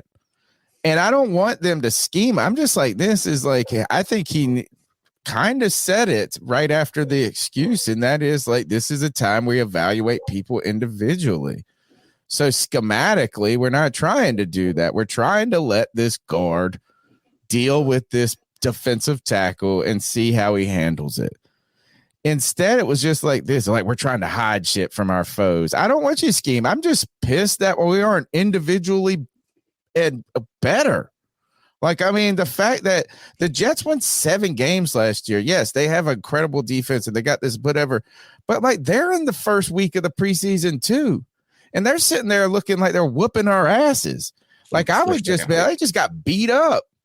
Like, I don't care. Like, imagine if you got beat up by a guy who was your physical superior and like he should beat you up. Right. So like you losing the fight isn't the problem. You're still mad and embarrassed you didn't put up a better showing. I would be. I'm still mad I didn't get a better lick in or something. I'm talking about this. It's not about what the coaches could have done. It's just like, man, why the hell do our guards look like such wuss? Why does Michael Jordan look so bad? So bad. Okay. Next, let's go to. I had it written down. There are a couple things that confuse me in life. What women are thinking. Quantum physics is pretty confusing. Yeah, it's wild. But nothing is more confusing than Michael Jordan and Cam Irving still being employed by the Carolina Panthers through multiple coaching staffs now, more than one. That just nothing about that makes even the slightest bit of sense to me. I would take Byron Bell today off the couch over Michael Jordan. Oh, yeah. Dude, I would take Matt Khalil. No, we need a guard. Mike Remmers. I'd take Mike Remmers. Norwell was good here. I would take Mike Remmers was a tackle. Yeah, but then he went and played guard in Minnesota. Matt Khalil, I don't want Matt Khalil on that. I feel like he's just a white. I don't want any of these assholes anywhere, Tony. Matt Khalil's the white Michael Jordan. I'm ready for us to have a damn good offensive line that we don't have to worry about. And I'm going to be real, man. People can get mad at me all you want, but I do not love how thoroughly Kevin Kwanu got his ass whooped at left tackle. Okay, well, let's talk about this. Is outlook. Do your outlook about the offensive line. Well, your outlook. How has it changed since we last talked on? From last Tuesday to this Tuesday. How has your outlook changed about this offense? Do a double dip, offense and the offensive line.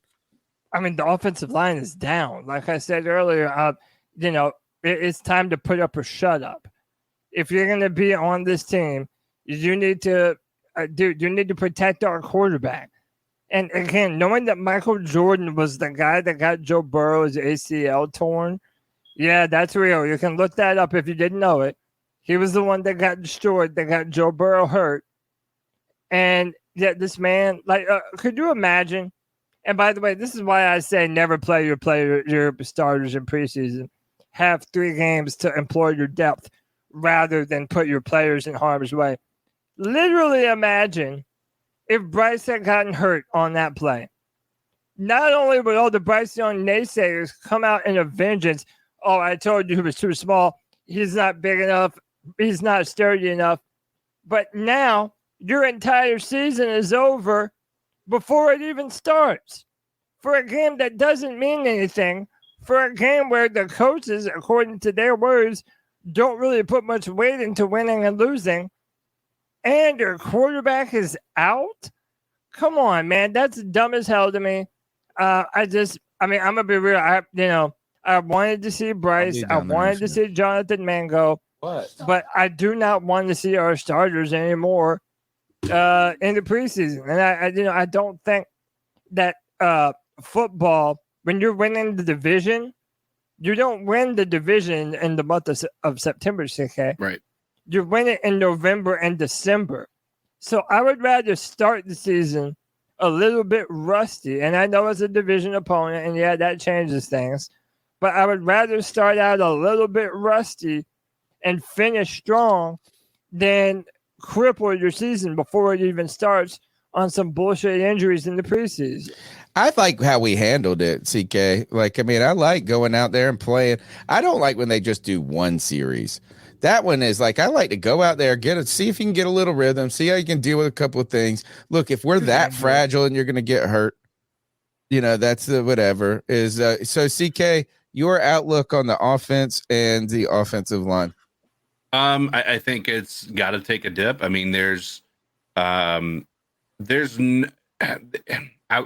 I can't say there's no excuse for the performance. I mean, there's certainly the ability to create an excuse for what we saw. But we just didn't see enough. I think what we saw out of Bryce is enough to allow you to be a bit optimistic, but not enough to say that it's a clear indication that he was the right guy, right? You just can't say that yet. I don't think you can say that about any of these guys. Dude. I'm heartened. Right. I'm like this. I'm on Bryce train. I was already on it just by default, but now I'm starting to see things that I'm like, ooh, I see what they were talking about. Yeah, I mean, well, and that's the thing is when you go back and you watch it and you see him you can almost see him just speeding through the game. Like the game didn't feel like it was too fast. Which it's always for rookies. Right. And so that part I think is what, if you want to be somebody who looks at the glass half full, that's something that you can look at and be a bit, heartened by, as Tony would say. But I mean, it's just when you put up a goose egg, you can't, you can put your blinders on and that's fine. And if you want to be that person, I am fully in support of that because I want to be that person too. But coming from the history that we've had, the giving this team the benefit of the doubt, it's now gone from optimism to you've got to prove it to me. Right now, you've got to prove to me that this is a real thing. And it's not just we're not going to give you 5 games to figure it out. You've got to show us that you have some progress early and often for us to be able to jump back on this bandwagon. I'm not saying Bryce is a bust. I'm not saying that this offense is going to be garbage. I'm just saying that they lost a little bit of the benefit of the doubt by the performance that we saw on Saturday. True. Yeah. I'm going to, I'll say this is that I think my offense overall may have maintained. If it may have gone up for a hair, dipped for a second, and then maintained where I believe, if you think of it like an RPM thing, the offensive the dip all centers around just how atrocious the offensive line was. That's just so damn scary. You realize that an offense can't be good if an offensive line is just made up of a bunch of Michael Jordans and Matt Khalils and whatever else these bums, if it's made up of bums, it doesn't matter how good your quarterback is. It doesn't matter how fast your wide receivers are. It's just not going to work. So that was so disconcerting. That's what brings the needle down for the offense. But again, Bryce is moving in a positive direction for me.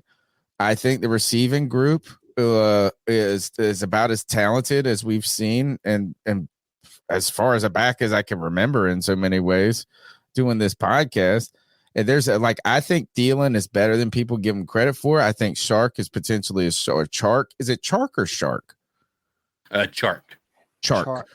Chark is better than I ever anticipated. So like I'm all on the DJ Chark train.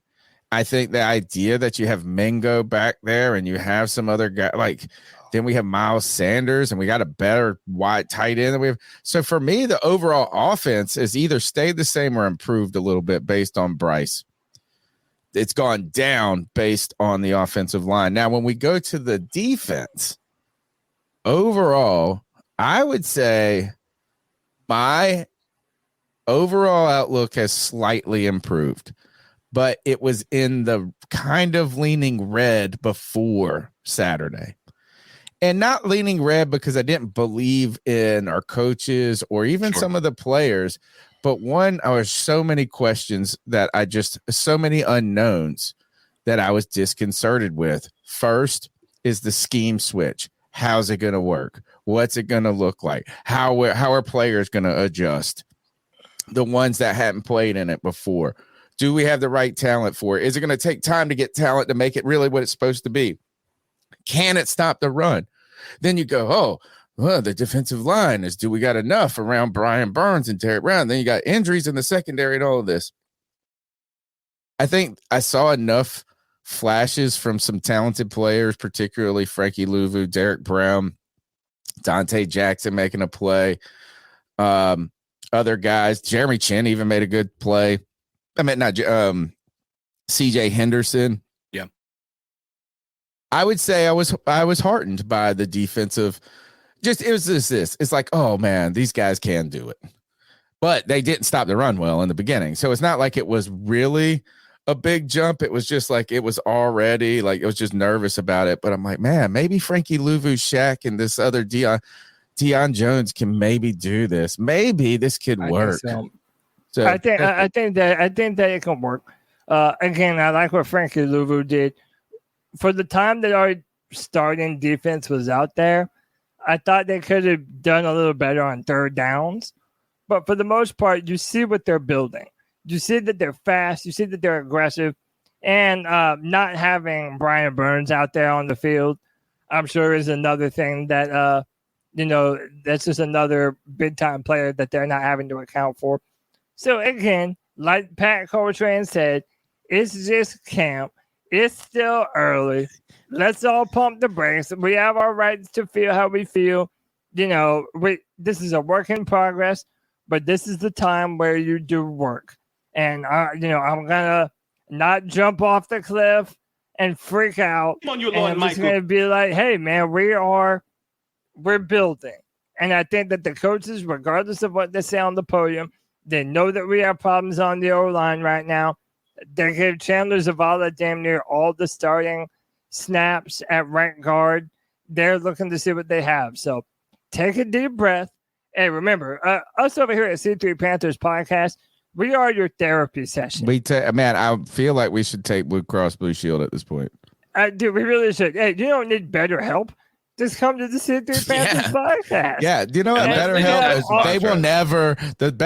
will never be our sponsor because we'll be BetterHelp. Just come to the C3 Panthers Podcast. We got you. They're taking all of our customers away from us. So hey, stick it out here with us. And you want to do some more calls, Tony? Don't panic. Don't panic. Don't panic. Don't panic.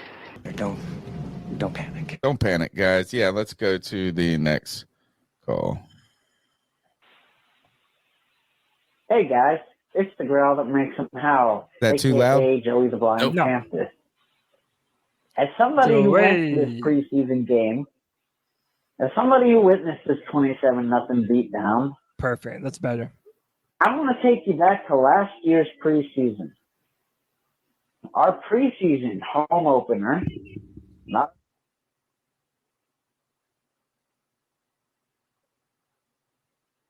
Tony, what happened, man? He backed out. He does this all the time. I know. It's every time he goes to get up, he does that. He didn't mute his I know, camera or his audio though. I don't know. Maybe we should call in a wellness check on him. Maybe so. It's only been a minute, but maybe we should. Maybe we should. Hey, what do we think, chat? Do we ice up Tony here or what? I think you got to. Well, I guess Cody. I always do the mock cat calls, so I'll let you take it away here. You don't know who the fuck it is. Booyaka, booyaka, booyaka. I just want to let you know, you all make me fucking sick. Bryce Young is going to be the Super Bowl MVP, the league MVP, most passing touchdowns by a quarterback in a season ever, highest QBR ever, highest amount of yards ever for Bryce the Truth Young. Booyaka, booyaka, booyaka. Gregory, I'm coming for that ass. I'm going to beat you in fantasy. This is G Baby, over and out. I think that's about something like how we go, right? Yeah, I think that's exactly what you would expect. Oh, man. Yeah, that's about how we go. But, yeah. We're going to be putting out some more shirts for people, man. We know that Pickle needs a shirt. We got some more people that need shirts, man. We're going to put them out here soon. But all Cody needs is a 40 to make that impression more real. Yeah, man, I could use a 40 right about now. I'm not going to lie. Give me some old English. Give me an OE. Sip on some drink while I'm doing the show. Nah, man, but yeah, man. I don't know. I'm overall, like I said, I'm trying not to freak out, CK. Yeah. I'm trying not to, let this, taint my vision of the team. I want to see more now. I'm not willing to just heap praise on the offensive line now, but I don't know. We're gonna see how it goes, man. It's prove it season.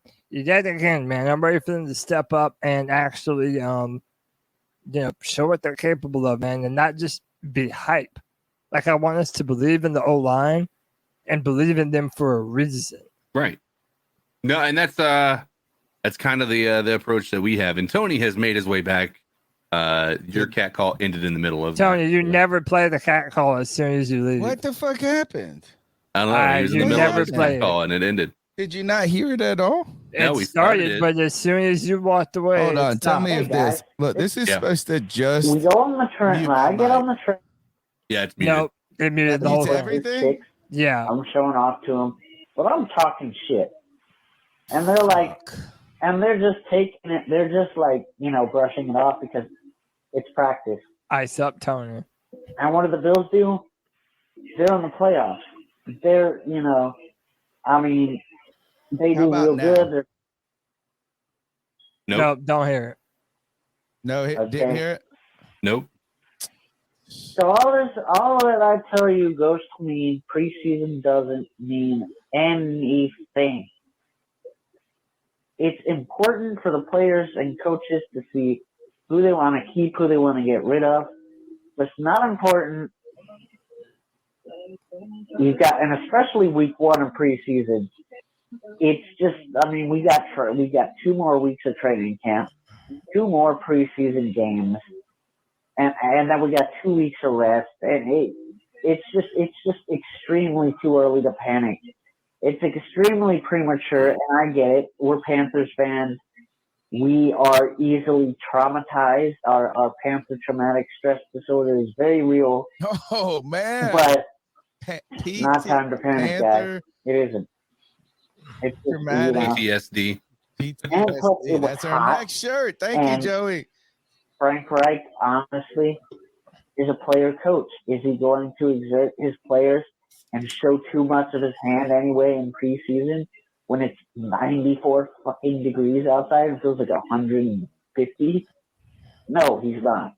It's not like Matt Rule and Ron Rivera where they would do that. I mean, it's just that we're not dealing with those kind of coaching staff. Anyway, guys.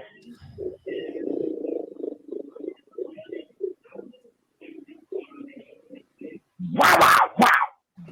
You got it. There was absolutely nobody at that game. No one gave a shit. Yeah, man. I mean, listen, he makes a good point. We brought that up earlier. Don't. I'm not gonna do, and everyone thinks I'm gonna do. Flip out. The Buffalo Bills, they did get beat 21-0 in a preseason game against us, and then they were able to be one of the better teams in the AFC. So again, it's early, it's just camp, but hey, shout out to that Bears fan we got in the chat, bro. Y'all are gonna look dumb as hell for passing up on Bryce Young. So oh man, enjoy that's nice DJ Moore. Yeah, first play, DJ Moore takes it to the house. Yeah, it's not like it was a great pass from Justin, just a little bubble screen. But yeah, DJ Moore doing DJ Moore things, man. Here's a Paisan for you. Paisans, how you doing? What's up, Hopefully the audio is not fucked up this time. No, it sounds good. Yeah, too many people at the gym screaming at the clouds, throwing in the towel after one little preseason game. You got to remember, Jets had like a head start on us. They started a week early. It's not a big deal. It's preseason. It's glorified fucking practice. Stop crying. We'll figure it out. All right? Forget about it. You ever heard that term, forget about it? Now you did. One bright spot I want to point out. Amari Barno. That bro, he locked up he locked up a fucking roster spot. I agree. That dude was a fucking animal.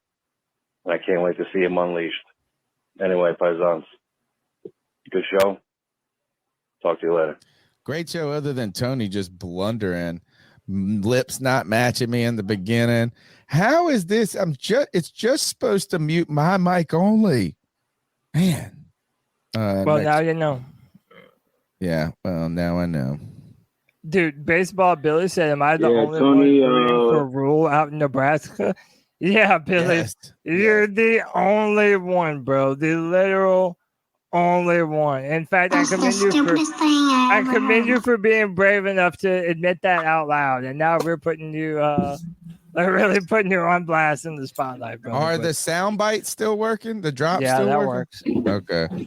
All right, next goal. I hope that Cornhuskers lose every game.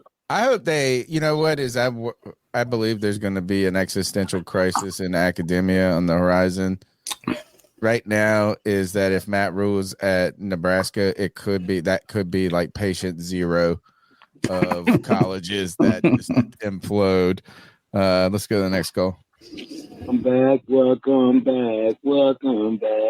And then Icky has to be better, bro. That's it. Icky has to be better, and he has to be better, bro. He can't be giving up sacks in the first play of the game. He can't be doing all that. Icky, Cody, C Dizzle, Co Dizzle. Yeah, guys. Yeah, he has to be better as a fucking left tackle. He can't be that bad.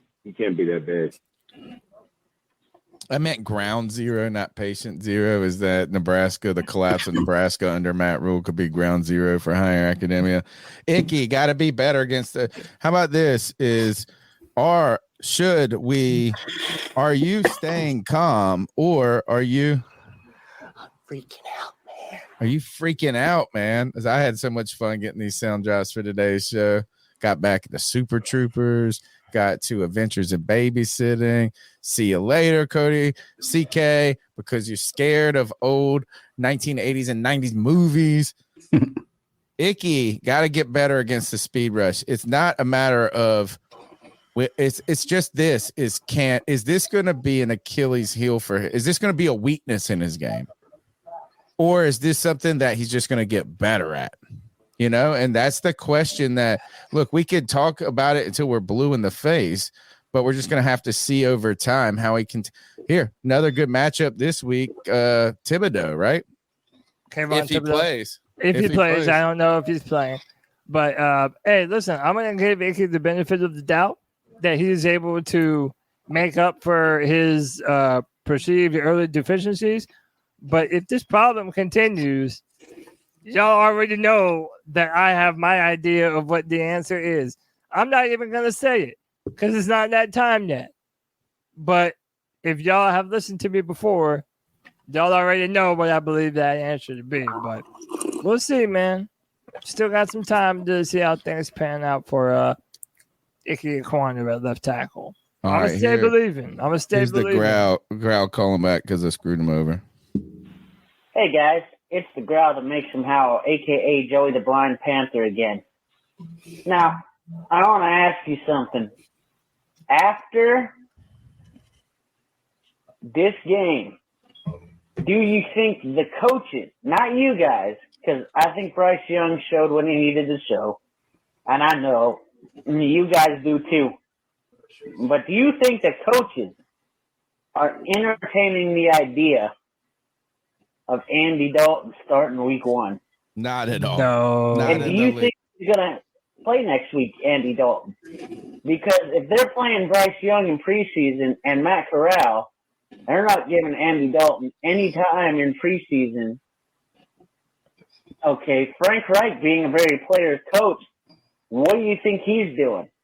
Don't you think he's probably thinking that Andy Dalton's going to be his starter and he's going to sit Bryce Young behind for week 1? I know y'all don't want to hear that. I know if y'all knew where I lived, y'all'd shoot the hell out of me. But, I mean, I'm not saying he should or shouldn't do that. Well, I mean, I lean on the side. I don't think he should. But if our offensive line is going to be, just sketchy, to put it mildly, Let's just get that old man. Do you think killed. he starts Andy Dalton? Do you think he waits for Bryce Young? Anyway, guys.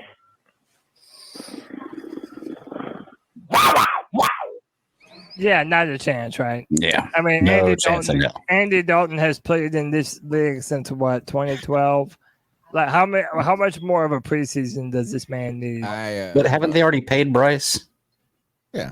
Yeah, I mean, you already paid him. He's saying, do you protect Bryce if the offensive line is this bad? Just throw Andy Dalton to the Wolves. And just like, hey, man, we saw enough on 4 passes to be like, we're okay for the eternity. My buddy came to today was the convocation. It was like the day, the get back together party for our college. And one of my buddies that I grew up, went to college with, we both work at the same place. And rarely, we work in the same building, but we're at different floors. But he was on my floor today. He's like, yo, what's up, Tony? Blah, blah, blah. We always talk. He's from Ohio, and he has been a lifelong Reds fan, Bengals fan. He got so frustrated with the Bengals under Andy Dalton, he actually renounced his fandom. And he got so mad because he was like, dude, he spent his whole life. He's like 2 years older than me. He's like 40 years of his life rooting. And he's like, I'm not even going to cheer for these motherfuckers no more. And then they got good. And he tried to hold it. So I was like, are you back? He's like, yeah, I'm back. Right. So I said, he said, at least we ain't got Andy. He was talking shit about Andy Dalton. I was like, he's on the Panthers now. He's like, man, I didn't even know where that guy was at. He goes, I hate that dude. Like, with the most sincere, like, he's the nicest dude. He's like a hippie dude, nice, never mean to anybody. And he's just like, I hate that guy. And it was just like, I believe you. He hates Andy Dalton, dude. He fucking hates him. I think that's funny. The number's 252-228-5098. Welcome back, CK. Thanks. My internet went out, but it's back. Oh, internet back. Oh, I'm getting fiber Friday. Oh, nice. Man, oh man. It's JJ calling in, and I just want to make this shit clear. Well before the season starts, Cody knows I'm not high on the receivers. I've already made it clear the last time I called when Greg was comparing Bryce to Jamarcus. That this team around Bryce Young isn't as loaded as everyone wants to make it out to be. I keep hearing people say this is the best receiving core we might have ever had. And I remember like a month or two ago, y'all had a podcast saying there's only 3 wide receivers worth mentioning. Who's the 4th best in Carolina history? But that really don't even mean shit for in my opinion. And then, like, yeah, Hayden Hurst is an upgrade. Hayden Hurst is all still over the place. That's Kevin's guy. I'm not going to shit on him because I think he might have a career year. But let's not act like Hayden Hurst is a loaded bag of chips or anything. Like he might be. I don't know. And then, like, now Myers is injured, and this O line. I said all season really. how are we going to survive the Christensen and Corbett injuries, and if Icky would have a sophomore slump.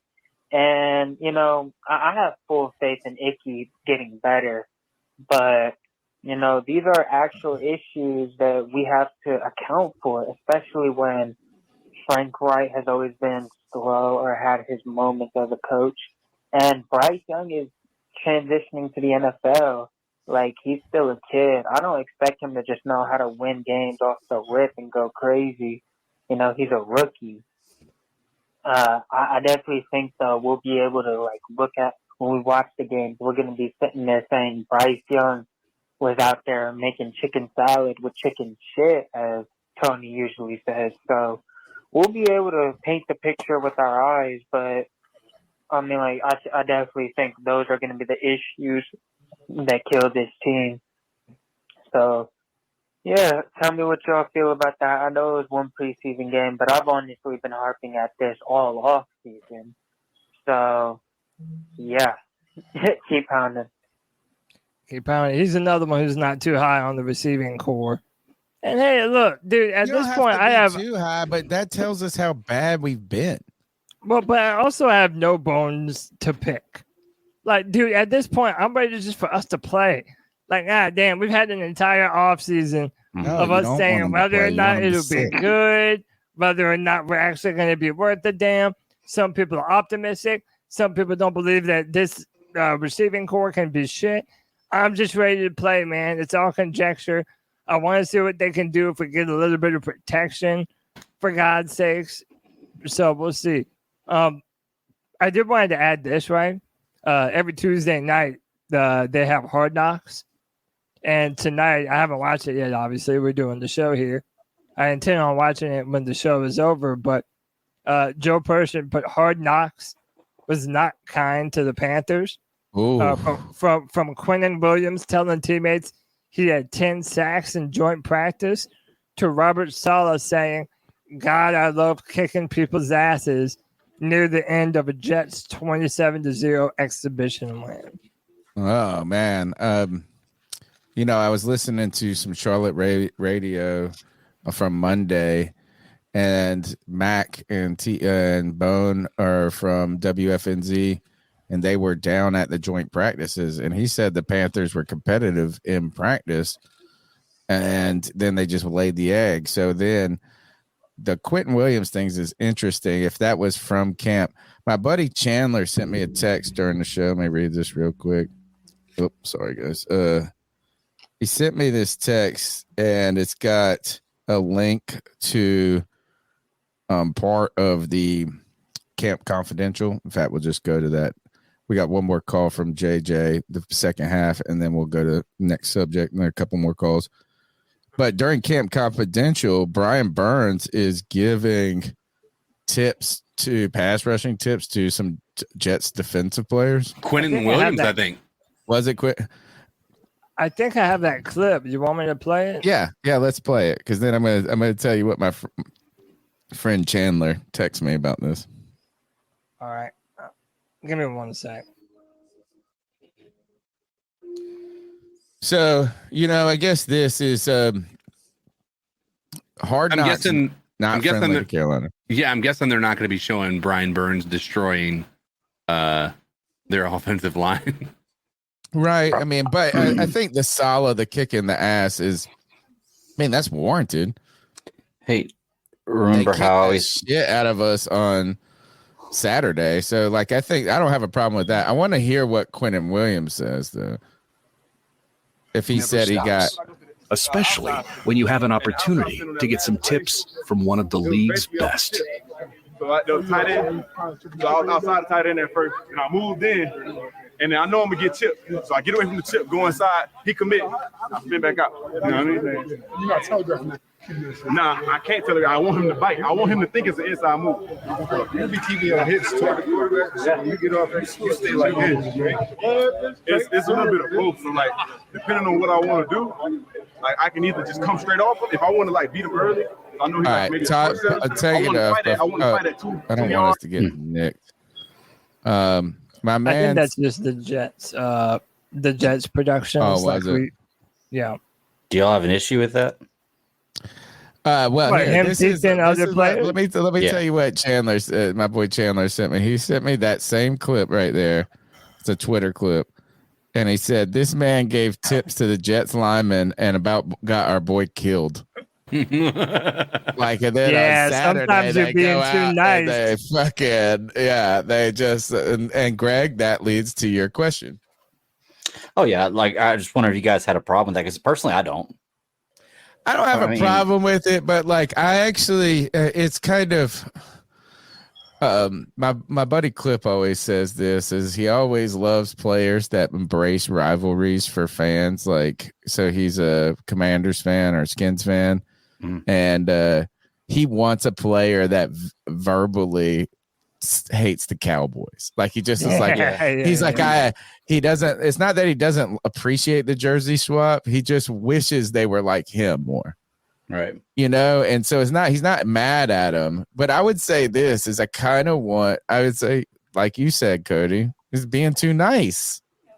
I would see a difference if there was a Falcons. I wanted to be like stepping on Quentin Williams' toe before in that prep. My bad. While I was showing you that move. I mean, I didn't have a problem at first, but yeah, the more I think about it, like 11 had a damn good game against our people. It's like you're literally helping them to beat the ass of our players who got their ass thoroughly whooped. So it's like my argument, like my thing with this is like the Jets don't need more help. Like they've got. How did they get Solomon Thomas? By the way, isn't it Solomon Thomas? Isn't that wasn't he with wasn't he from the Niners? Yeah, but all that stuff dropped against him. He's never been a 40. He's never been like a top tier player. He was drafted very high, but he was drafted the same year as Christian McCaffrey. Yeah, Christian McCaffrey. There were two defensive ends in that draft, Solomon Thomas, and then there was another one that everybody liked. One went to San Francisco. One went to Cleveland. Cody used to always talk about these dudes. Solomon Thomas and one other guy. Nick Garrett? No, he was a defensive tackle. One was raw and one was refined. Quinn Williams?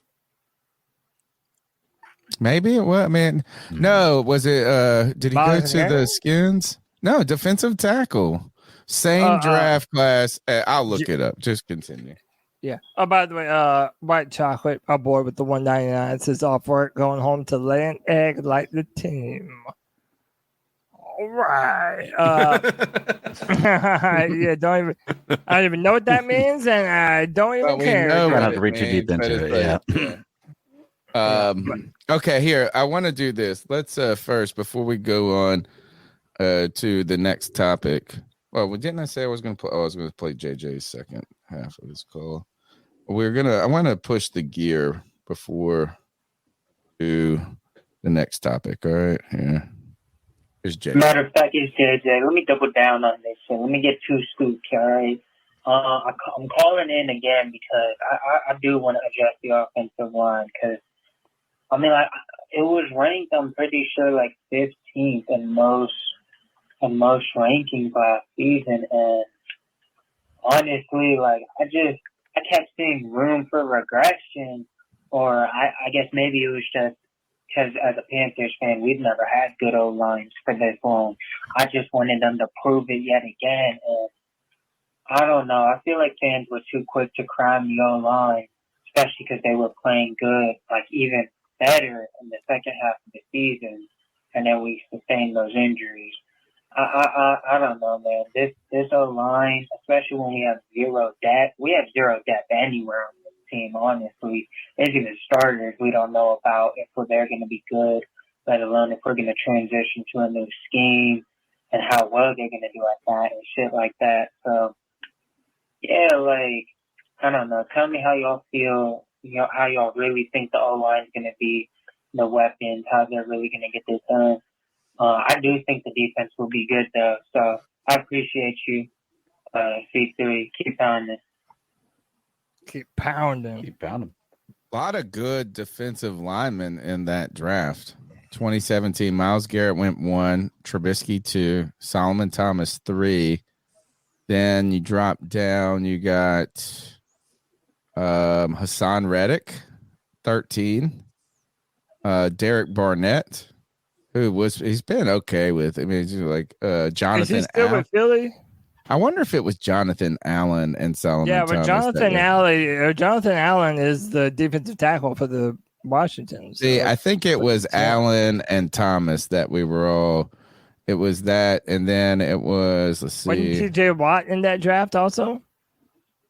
Tack McKinley. That was the funniest. Yeah, and he didn't work out. Buda Baker was in that draft. There's a lot of good. Who did Pittsburgh draft? Steelers. They draft. Yep, TJ Watt. You're right. Good job. No, that was JJ in the chat. Nice. Taylor Moton, Carolina Panthers, second. Who was our first? So we went Christian McCaffrey, Taylor Moton. All right. Man, you know what some cool stuff you can get, Greg. You got your cup? I do. Look at this thing. Look at that cool mug right there. C3 Panther Podcast mug. It is nice, isn't it? The logo looks good on it. It's so shiny, it just blings in the camera. We've got C3 Panthers Podcast t-shirt. We got line. Man, we told you we're by the fans, for the fans. We're telling you the people's voice here. Telling you this is that, look, we even started clothing lines around people, the fans of the C3 Panthers Podcast. G Baby got his own clothing line. You get the Shut the F Up t-shirt. No, that one's next. That's Pickles. You make me effing sick. Yeah, Pickles is coming. Shut the hell up. You can get that. You can get the mug. You can get the C3 Panthers Podcast t-shirt, all on CarolinaCatChronicles.com. Go to CarolinaCatChronicles.com, hit the shop tab, and go to gear, right? So shop, drop down gear, like your threads. Working on our newest design. I started it last night, guys, and that is the t-shirt of 20C3, and that is the year of RQB 20C3. Started working on it already. I mean, this is going to be simple design. So that is to come. A lot of cool products. Look, all these are small ways to support the podcast. I understand that it's a lot of money. These things aren't cheap. And we don't really even make a ton off of them. Like, I mean, you make like $1.50 or off of these, of a coffee mug, or $3 off a t-shirt. But all of that stuff continues to us to buy equipment, to continue to try to go to training camp, continue to expand the podcast. But there are other ways that you can support. You can, check out our sponsor, calderalab.com/C3. That's one way. Or you can just hit the thumbs up. Like C-Dog says, it's free. Smash the thumbs up button. It's free. Subscribe. You see a video, you see a tweet, go beyond just liking it. Repost it. Guys, I freaked out on X the other day. Or Twitter. Over what? They're not called tweets anymore. Like that. When I say I freaked out, like it just hit me. Like it wasn't that I freaked. It just like I just know the moment I noticed it, that it no longer, it said post and repost. You know what that I find about it, and I know we'll get back on track, is we always seem to, and I do this with my everyday work, when there's a change, we always seem to like overreact, and then we adapt. Like, that's the beauty of humans. Certainly. Mm-hmm. It wasn't more that I was upset about it, CK. It was just that I noticed it. Yeah. Like, and then I was wondering, it was like, has it been like this for a day and a half? And it just wasn't. But the word tweet is gone. Yeah. The word retweet is the only way it exists is in our language, because if you go on to X or Twitter, it says post and repost now. So repost us. You don't say retweet me anymore. You say repost me. What a ruining of such a great brand. I can already see an immediate problem that I didn't see until just now, Tony, and you were saying is it sounds weird whenever you're like, I was so pissed off on X the other day, or I was on X all night long. I was on X all night long. It's going to sound weird looking at saying that to people. Yeah. I pulled up my Twitter feed. I pulled my Twitter feed up at the work meeting we were at today, and then there was a woman in scantily clothed that was in the feed. And I said, I tried to close, you know, man, like my buddy was sitting right beside me. I was like, man, it's Twitter or X. And he goes, of course, you know, it's just like, now it's just like porn in your head, post, repost. Cody, let's go to, you guys remember, you can support the show just by being a part of it. Your time, your energy, your love, your camaraderie, your conversation is really the best thing you can give. Small thing. I know it's a small thing. It's so hard. People don't do it a lot. It's just to share. Beyond just a like. It's like put it out on social media. We need people to help find this community. All right. So let's go to Camp Confidential. Camp Confidential. Uh-oh. Skipping. We got a shiesty show right here. You're gonna skip the next slide. So I just watched it tonight, guys. I was out of the country last week. Turned out my cell service was not really great, so I was limited to Wi-Fi and just busy, a lot of stuff. So I didn't get to see Camp Confidential. I watched it and I took a couple of notes of some things right here. But the first thing that sticks out to me is or caught me was Frank Reich addressing the team. He's good. He's up there sermonized. You know what I mean? It's like, it's real. It's natural. It's authentic. It's kind of crazy to see all of these giant people in there, like acting like they're taking notes. And he's like, "When in my day," and stuff like this. But he's trying to inspire this group. He's trying to connect with his players. Here's Frank Reich from Panthers Confidential, episode 1. I checked around with a few guys and I said, okay, we're going to keep it 100, right? Am I saying that right? We're going to keep it 100. Is that right, Bryce? Am I good? Yeah, 100 without the R. Oh, okay. Without the R. Keep it 100. Okay. Keep it 100. Okay. Yeah, and then he was like, well, back to being 100. What I love about this is, so we didn't do really great on the order, did I? Frank Reich, and then we'll keep it 100. And now it's up there. It's like in the walls. It's like now every time I see an inspirational sign, I'm like, keep it 100. Matt Rule or whatever. We're going to have a segment, keeping it 100. Yeah, we have to. Keeping it 100. On this show. The thing that. And I think it needs to be where we point out a hard truth, like a tough pill to swallow. Yeah. For the Panthers, where we do just that. Like CK when he said Icky was the worst one on the line. Yeah, he's not wrong either. CK, you kept it 100. Hey, why don't you say it, CK? No, it's It's 100. No, we're not going to be doing it like that. We're going to do it like Frank Reich says we should do it, and that is we're going to keep it 100. And 100. Did you get that right?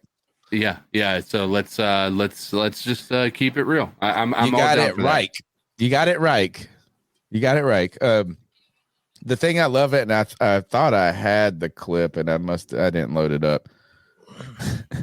The back end of that quote, he goes, so I started thinking about a list of 100 things that were important to me. Like he was going to create a list. And then he said, number 1, blah, blah. And I was like, oh shit. If he goes through 100 life lessons in this meeting, number 98, number 67. And I always joke with my students when we talk about the Protestant Reformation, we talk about Martin Luther and the 95 Theses, which are basically 95 simple statements of criticism, maybe one sentence or even 2 at the most.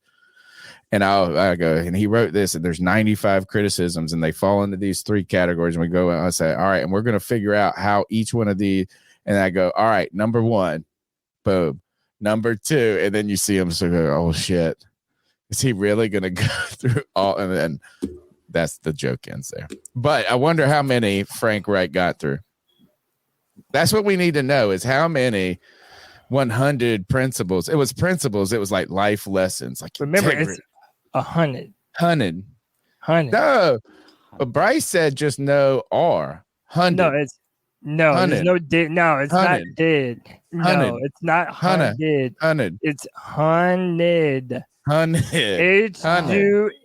HUNID is HUNNID. Well, Bryce don't even know how to spell it. Keep it 100. No, I mean, it was in the moment, but all right. No, it's 100. Bryce, I thought Bryce did a great job of being on the spot. Explain it to him. And I also agree with Sideshow. 100 with the T at the end. That's also doable.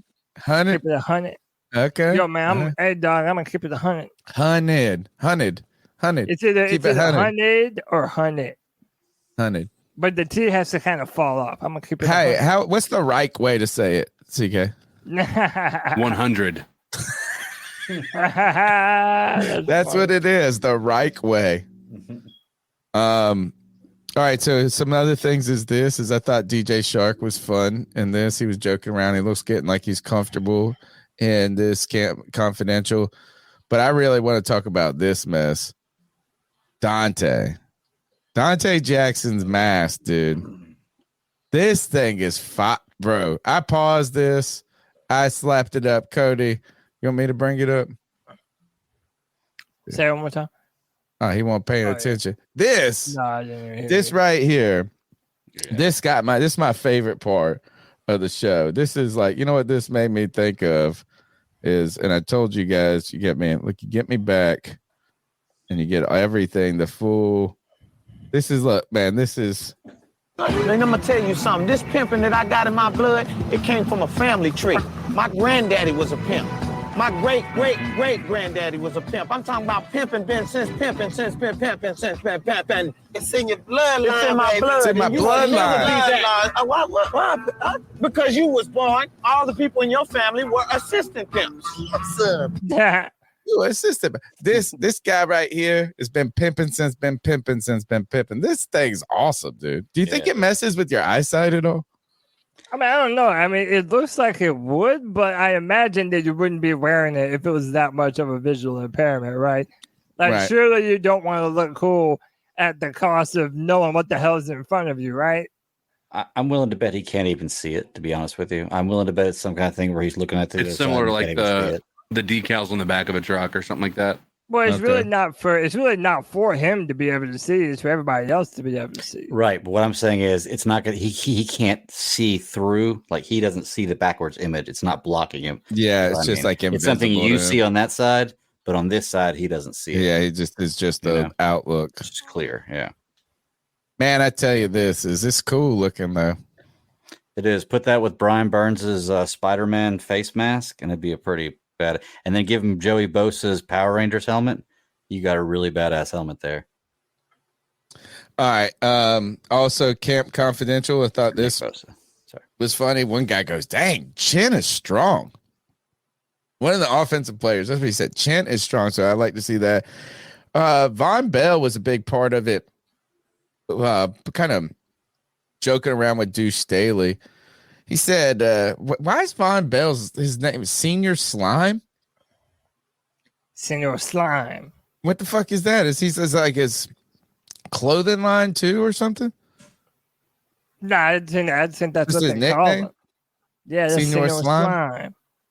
What if you? So it's just cooler if you say it cool. It's not like really. About? You just say it. You're saying it in a style. Like, what is it? Doesn't make it a better nickname. Hey, speaking of. Here's Slime Senior. Oh, okay, Slime Senior. Well, there's a great rivalry brewing. It's a friendly rivalry, of course, between him and Deuce. Between Von Bell and Deuce Staley. This is Thomas Brown talking about it. A little bit about Deuce Staley and this whole little rivalry thing that he has going on between him and Von Bell. I mean, if you know Deuce, Deuce is Mr. Energy. So I kind of mentioned before, like I'm an open and presser, that I used to always have to be the guy that would kind of have juice and bring it. I have willingly given it over because he's way better than me when it comes to that, among other things. But he does an awesome job of connecting with all players on our team. But they kind of go back and forth every single day, have a little banter between the two of them because Von's a feisty dude as well. So I think it's more about trying to rile our guys up to compete every single day. It's definitely fun to watch. Definitely fun to watch. Tony, what did you make of I mean, pretty much everybody comes away thinking the same thing, that Deuce Staley is a star. Everybody loves the way. You see, he said I'm mic'd up every day. Yeah, it's like, yeah, he might as well be, right? That man is. I think that miss. for Camp Confidential this is what I wrote. I got one line about Deuce on my notes. Deuce loves football. He loves football like he would rather be at training camp than on vacation. I feel like he was like so excited. He was like ready. The pads came on and he was more excited than anybody. He's like, get rid of them pajamas. Get rid of them pajamas. Just Deuce loves I don't know. What's something that you just love for the sake of it in life? For me, it's like a library. Like I just like think it's like a beautiful, awesome, great place. Like that's football to Deuce Staley. You know, it's just like what he's like. You're like, you want to go play blackjack at the Bellagio, or you want to go to training camp for the Raiders? Let's go fucking talk shit to those moments. So he just loves football. So that was what I got. I'm excited about the Camp Confidential. I'm nervous about Hard Knocks. Yeah, I'm after what happened in that game, I'm almost hesitant to want to even watch it. I know. All right, we got 3 more calls. Short one. Here. Hey guys, this is Zach. I'm just going to give some quick thoughts. What's up, man? First game of the preseason was a disaster, but now I'm curious to see how his team will respond after getting punched in the mouth. Let me know your thoughts.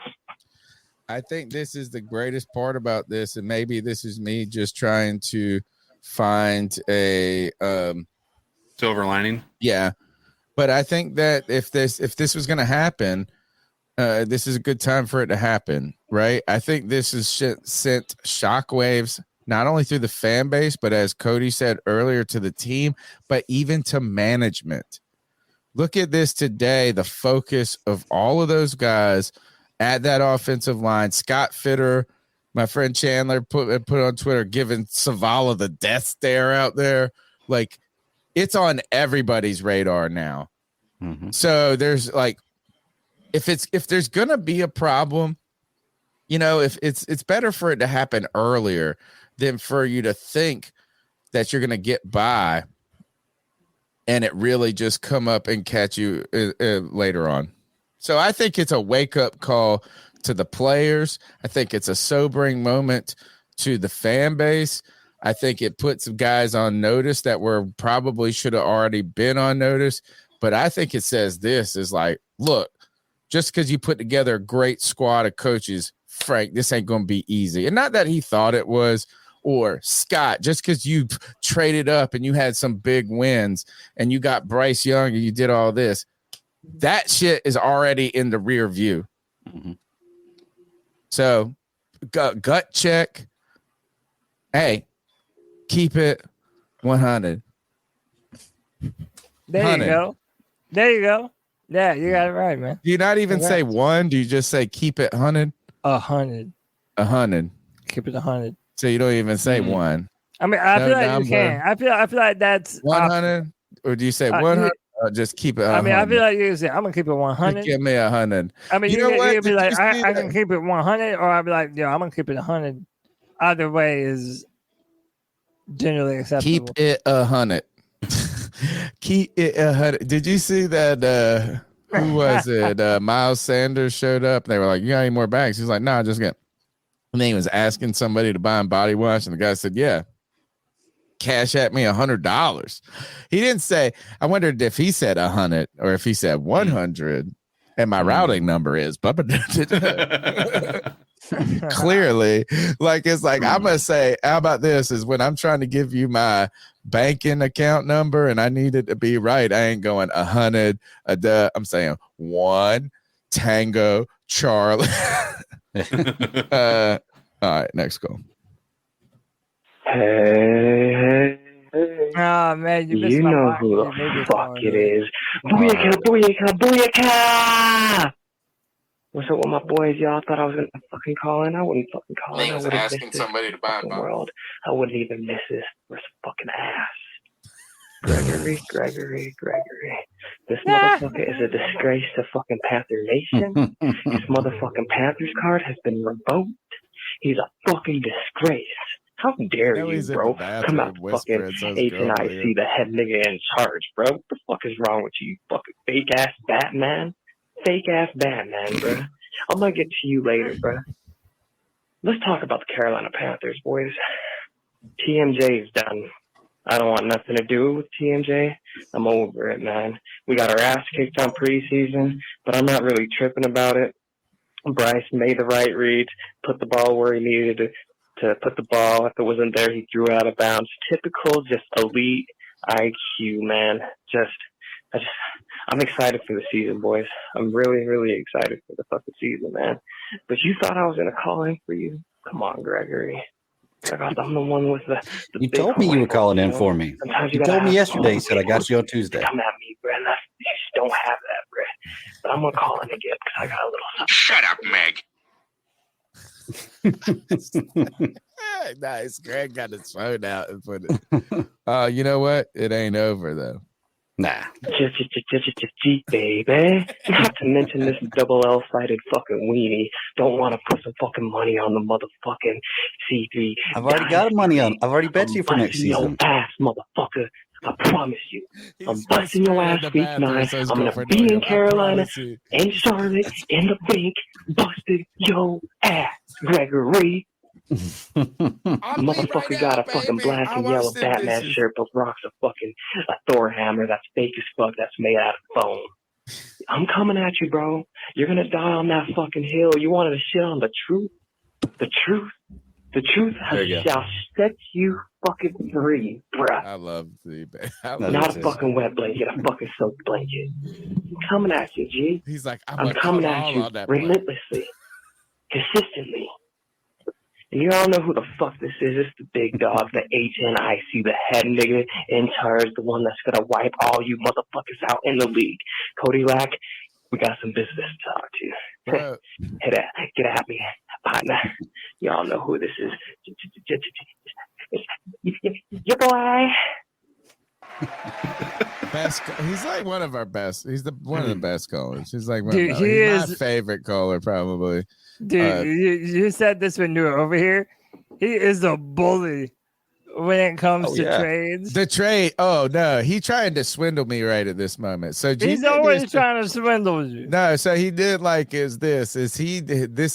You want me to give away all of this? He doesn't know, but I know exactly what G Baby's doing. So what he did is he's like trying to first. He probably got a little ADHD of fantasy football because he got to be on that shit making something happen I'm like, dude, we're like a month and a half away from games, dude. Like, why are we trading 7 times? All right. So what he does is he tried in the beginning, and this was smart for a dynasty league, is he got rid of all his draft picks. Like, he traded those away. And you're like, and he was giving you good assets for stuff. So he seems so like so he does these things early because he knows that he's got 2 more months of trades that he's going to try to recoup all this shit back in some weird manner or whatever. So he gives you these early deals that are fair and they're like, it's fine. I can see how it could help. But then the bullying comes in, and the bullying is just relentless. It's just a relentlessness. It's just like my kid going, why can't I? Why can't I? I'll be like, nah, you can't. Why can't I? Why? And it's just like, fine, just go. Just stay up till 10:30. Fine. Just fine. And so now what G Baby has done is I made a trade with him that for some, like Greg didn't like it. Greg really wanted the player. You wanted Stephon Diggs, and I got him for cheaper anyway. So you got him? Oh yeah, I got him. I got him and a 1st-round pick from G Baby. No, I got him from Cody.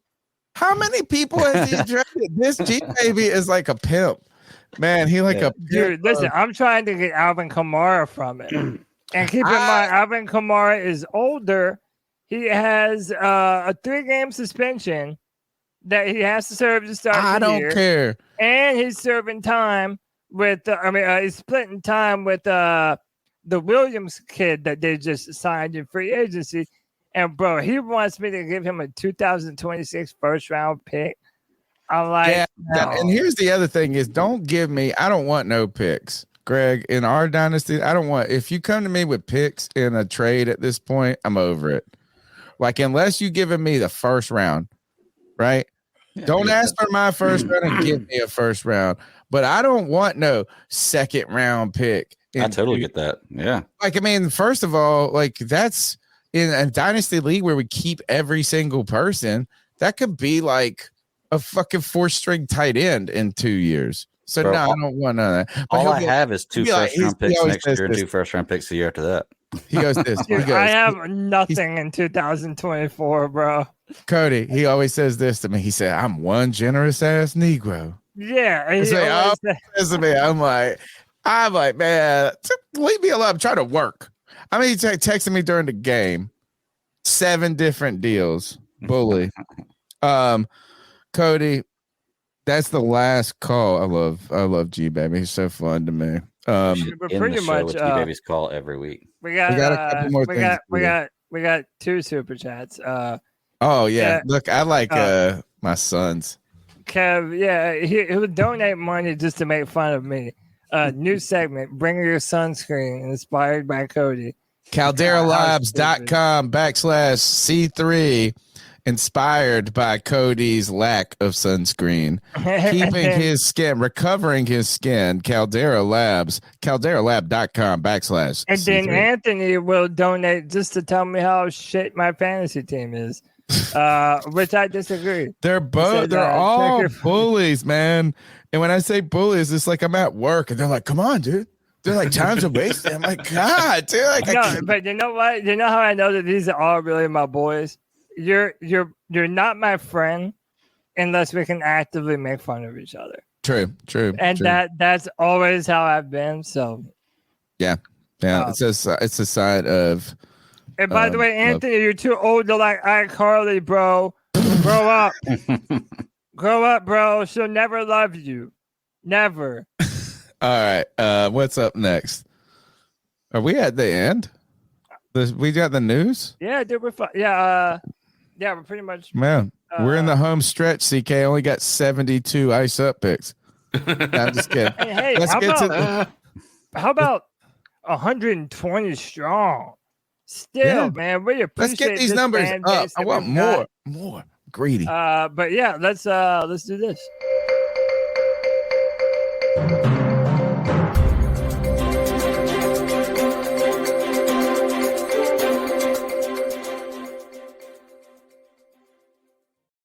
Oh gosh, look at this. First, I don't even know how to add C3 Anthony Piccarello trying to throw me off his game.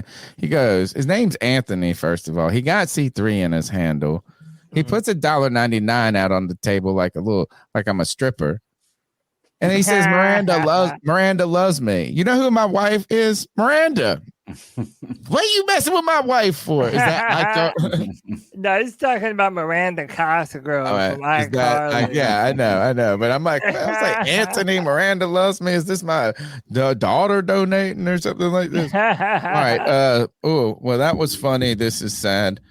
In the news, this is the moment where we look around the league, kind of from a Panther fan perspective, but just looking out. And man, sad news. Former Seahawks running back, Ravens running back. It's a weird title right here. Was he with any of the former Seahawks? Former Seahawks and the Ravens running back Alex. Is he not on a team then? No, he hasn't been in the. He's no longer in the league. Alex Collins dead at 28. Motorcycle crash. Sad to hear people, man. 28 so young. That's it. I always wanted a motorcycle too. My wife won't, but it's tough. Sad to hear. I hope his family can find some peace through this moment. Next up, Cody. Dalvin Cook, I think, is on the move. He is. Dalvin Cook is now going to be a Jet. The Jets are loaded up. All right, I can't wait to go watch this Hard Knocks, and they're buying into their own shit, aren't they? And they're good. Their defense is legit. I think Aaron Rodgers I think he's going to be good this year.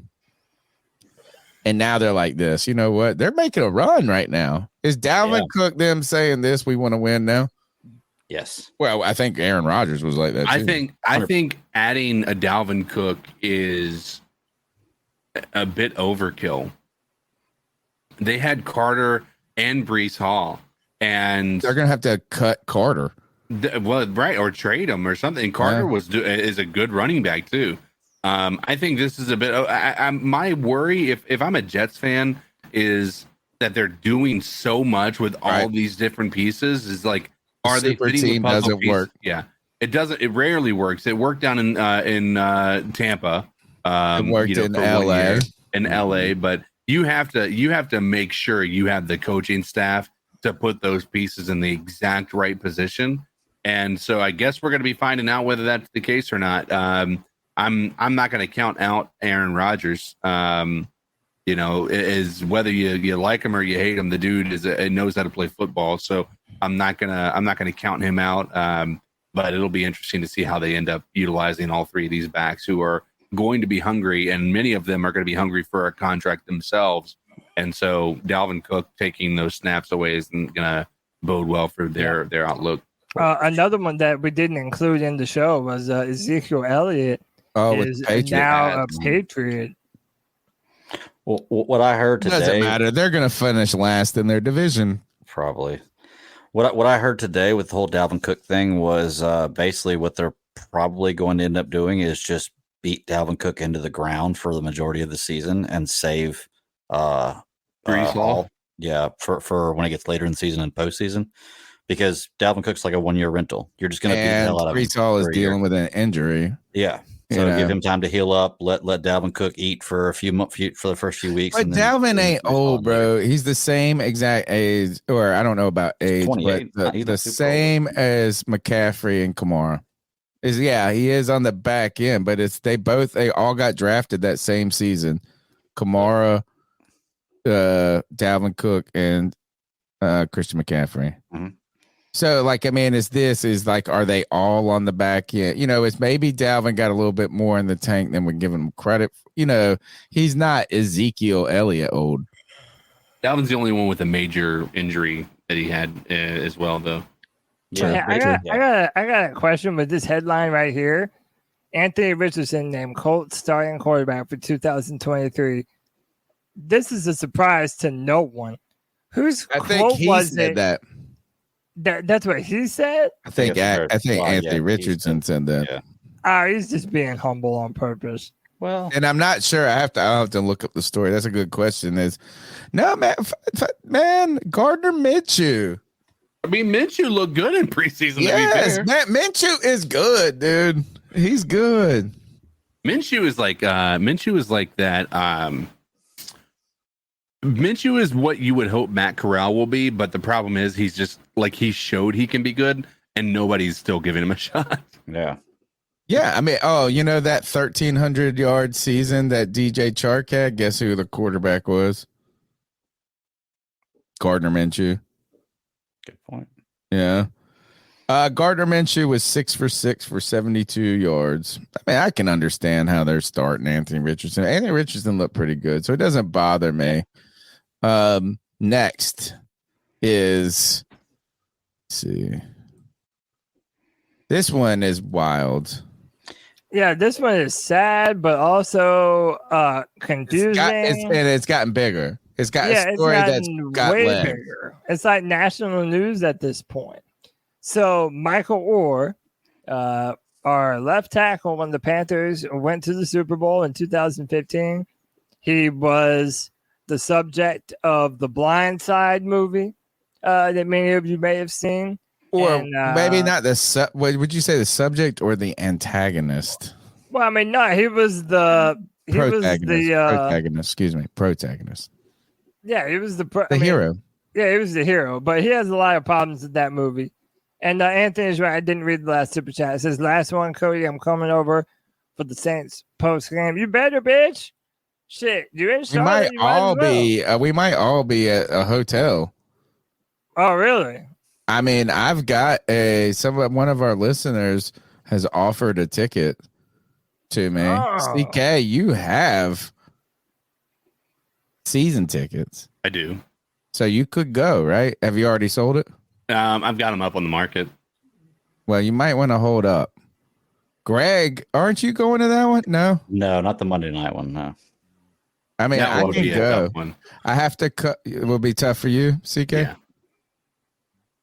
Well, maybe it'll be all three of us huddled around Anthony, Cody, and then you guys holding it down at your house. Anyway, I mean, I'm down to do a hotel too because I'm gonna have a buddy of mine over that's going to the game with me. We can set it up. So, CK and I know how to. We've done it before. Yeah. Anyway, all right. So back to Michael Orr. I think that's the interesting part. Just reminding that he was a Carolina Panther on that 2015 team. Yeah. Well, also to understand what the story is here, he's basically saying that instead of just adopting him, that the family pretty much duped him into signing a conservatorship, which basically means that they are the people that are in control of his finances. It can't be his entire life finances, though. That's the thing that seems misleading. It has to be to a certain point. Like, they're not controlling his money right now, are they saying?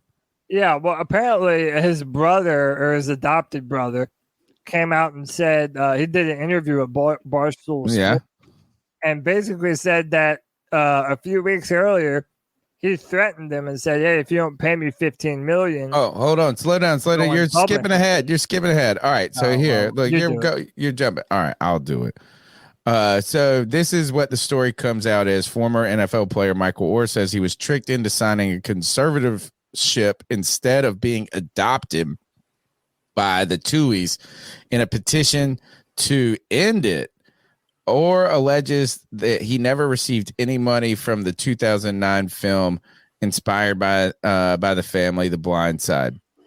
So I already have questions about this. Do they still have a role in his financial life, if that's the case?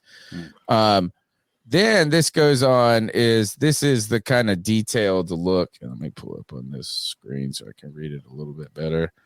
Former NFL tackle Michael Orr, known for the movie The Blind Side, has taken legal action by filing a petition in a Tennessee probate court against Sean and Leanne Tuohy. Orr alleges that the Tuohys deceived him by having him sign papers designating them as his conservators instead of his adoptive parents almost 20 years ago. In his petition submitted to the court, Orr seeks the termination of the conservatorship, so I guess it still is part of it, and requests a thorough financial investigation into the earnings generated from the use of his name in the story. Additionally, he demands to be paid what rightfully owed, including interest. Notably, Orr, who has expressed discontent with the movie based on his life, also seeks sanctions against the Tuohys. He asked the court to hold them accountable and require them to provide compensatory and punitive damages. And in February that the Tuohys still hold the role. He recently became aware in February that the Tuohys still hold the role of his conservators. Orr raises an accusation against the Tuohys, stating they never made any efforts to legally pursue custody of him on his 18th, prior to his 18th birthday, despite his involvement with the Tennessee Department of Human Services. It's worth noting the conservative documents were filed August 4, 2004. Orr had already reached the age of 18 in that year. So then, so I have more questions than I have answers at this point. And CK, you're the money guy of the show. Is that while they remain conservators in this case, it doesn't sound like they were managing his current money. It just almost seems like the money that he had made until that point that he parted ways with them. It doesn't feel like there's money managed. Because if that's the case, if they've been managing his money for the last 20 years, and now you're like, oh, where's all the money at? I mean, that seems like a little late to the party. So how do you interpret that as? Do you think they're still managing his money? Because that's my question. Or do you think, because they keep coming back in these stories to the movie, the money of the movie. Seems like he's more interested in the money that was made around that time prior to his NFL career. Right. I think. Go ahead. Yeah. I mean, I think that when I hear a conservatorship, though, like that reminds me of like Britney Spears situation, right? Like where they had control over what he spent his money on, etc. Right. So I don't know. Honestly, I'm not entirely sure. Okay. I just don't get the sense that they were managing his $54 million contract from the Ravens or whatever. Right. I didn't get that from the article. I feel like they would have emphasized that more. Over the last 20 years, they've leached him for $64 million. That's what Cody, do you have something to say before we go? I mean, yeah, because there's more to the story. This is where I want to keep going. Yeah, it's just if he didn't ever receive any money from that movie, I mean, again, I don't know what's true, right? We're all going to find out at some point, I'm assuming. But they said they split it into fifths. That's what their side of the story is. He also said that he made him, again, I don't know if this is ahead in your list, but they said that like the movie made him look and sound dumb. Like he had no agency, like he was almost like a right. Well, there's been people type of person, you know. Yeah. Okay, so he didn't like. All right, here's the thing: is that that's not the Tui's fault necessarily. Like, where does the blame? You know, directors, creative license, things like this. How many? You think the director's going to be like, oh, let's make this an independent young man who just slept on somebody's couch, but would have fucking become an NFL player anyway. So if you're upset with the portrayal of the movie. And I mean, that's one thing is did the Tui's sell you out? I don't know if that. So here, this is, but then you get into people making claims about the story, right? As immediately when this comes out, people start talking about this. And here's one angle to this. This guy at J Red, he says the white savior storyline is always a bit unsettling, but to know now that there was never an adoption, that it was an entire fraud is hard to swallow. This is, I'm reading these stories, the initial headlines, these type people talk about this. I'm like, oh God, these people are very skeptical of him. Right. But then on the other hand, people are raising issues from the other side of the coin. Matt Walsh and also the guy who's the guy that used to do, he was with Skip. He's a big, heavier set black. Shan Sharp? No, you're thinking of Whitlock. Whitlock, yeah, Jason Whitlock. Yeah, who takes the opposite side of everybody every time. It's like whatever you're. But all right, so Whitlock has put out a piece, but he basically echoes this sentiment from Matt Walsh. And I haven't looked at Matt Walsh, who he is, but just here's the other angle. If if people are saying, "Oh, white saviors defrauded this guy," is one side of the story. The other side, Matt Walsh says, "I don't buy any of this from Michael Orr. He claims that he thought the Tui's adopted him, but just found out recently at the age of 37 that was a lie. The story makes no sense. The whole thing reeks. Seems pretty evident that Orr squandered his NFL fortune, is now turning on people who cared about him because he's desperate for money and relevance. Really despicable." So this is kind of a hard take on it. But the question is, like, how is this now?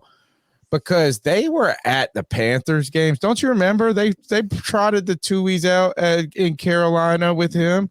So it wasn't like he didn't have they had a poor, at least from the outside, a poor relationship. And then this comes out today to me where I saw this. Tui family claims Michael Orr attempted a $15 million shakedown before he sued. So this Michael Orr thing, you guys can tell me in the chat what you think about it. I'm pulling the Phil DeFranco. What do you think? Get in the comments. I don't want to make an opinion because I might make everybody mad. It's a weird story. But I do want to remind one thing. Do you remember the post? Michael Orr was better than we thought he would be when he came to Carolina. So he played with the Ravens, then he went to the Titans, and then he came to Carolina. He got cut from the Titans. The Panthers picked him up, and he came in and had a good season in 2015. He was the best offensive lineman, him and Ryan Khalil, excuse me. Never Matt Khalil.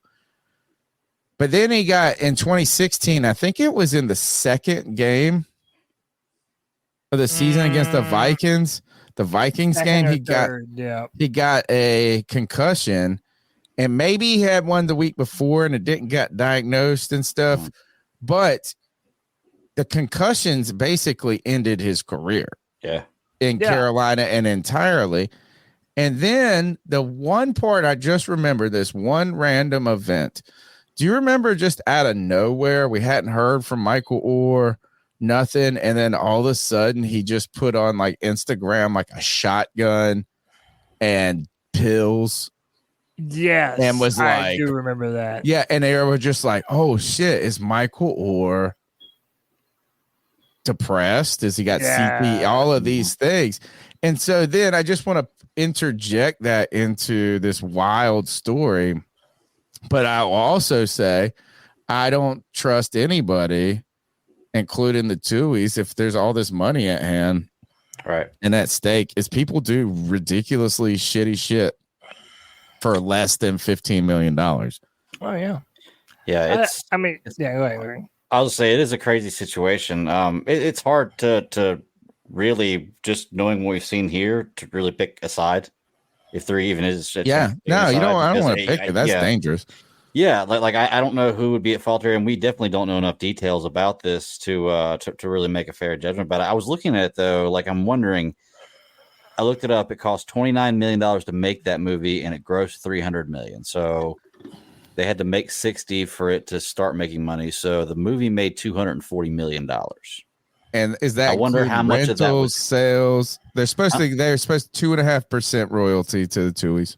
Okay, so 2.5% of the total gross of $240 million. So yeah. The Sun said on Barstool they got like $50,000 or $60,000 this year, just in royalties, like years later. Kev said the dude, the Tuohy dads, the dude chin looks like an ass. My question is this: who's got a better chin dimple, him or Bill O'Brien?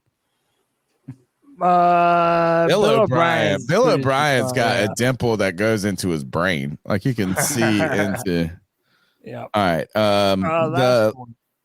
It's just this is we've been talking about the offensive line like crazy. Yeah.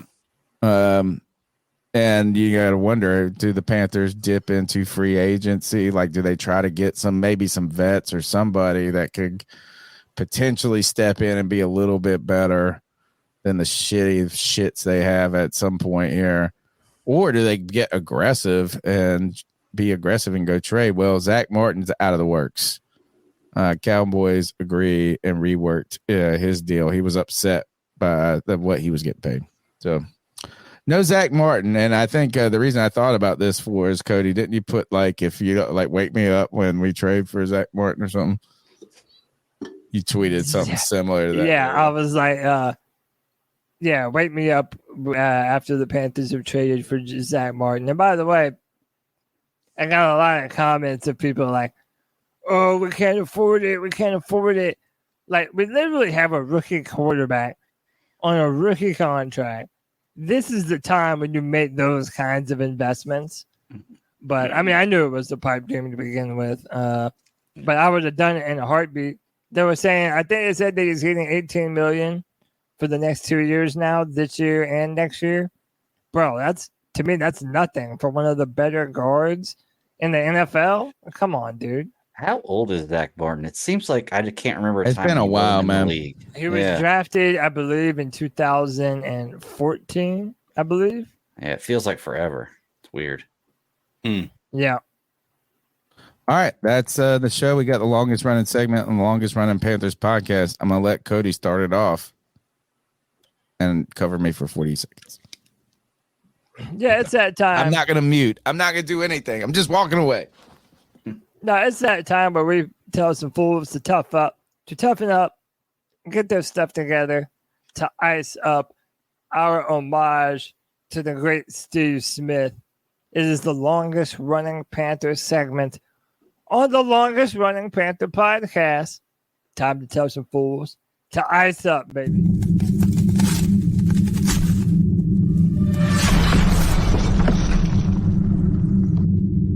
Ice up, son. Ice up.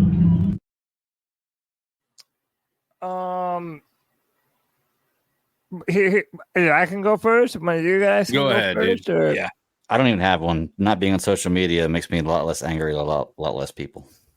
I see a lot less stupid things. All right, so if you're going to release your pet duck back into the wild, maybe the best thing to do isn't to release them around a bunch of other wild ducks.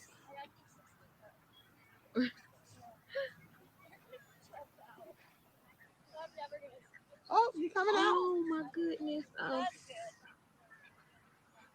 Oh, she's coming out. Let's see. That duck eat good, baby. Oh my goodness, he's so excited. Hey, can you come over here, please? Uh-oh. Hi, baby. Uh-oh. Hi, baby. Does he know how to swim? Yeah. Oh, God. Uh-oh. Uh-oh. Oh. Oh, As soon as he gets in the water, get your ass over here. Oh no. That's great. You might want to get your duck. I had to say you better get your duck. Oh, it's so goodness. That makes sense.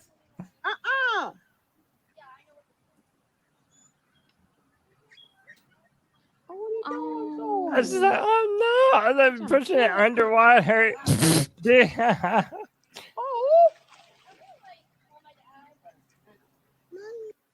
So, yeah, that did not go too well for the lady. And by the way, if you don't know ducks, their penis is shaped like a corkscrew.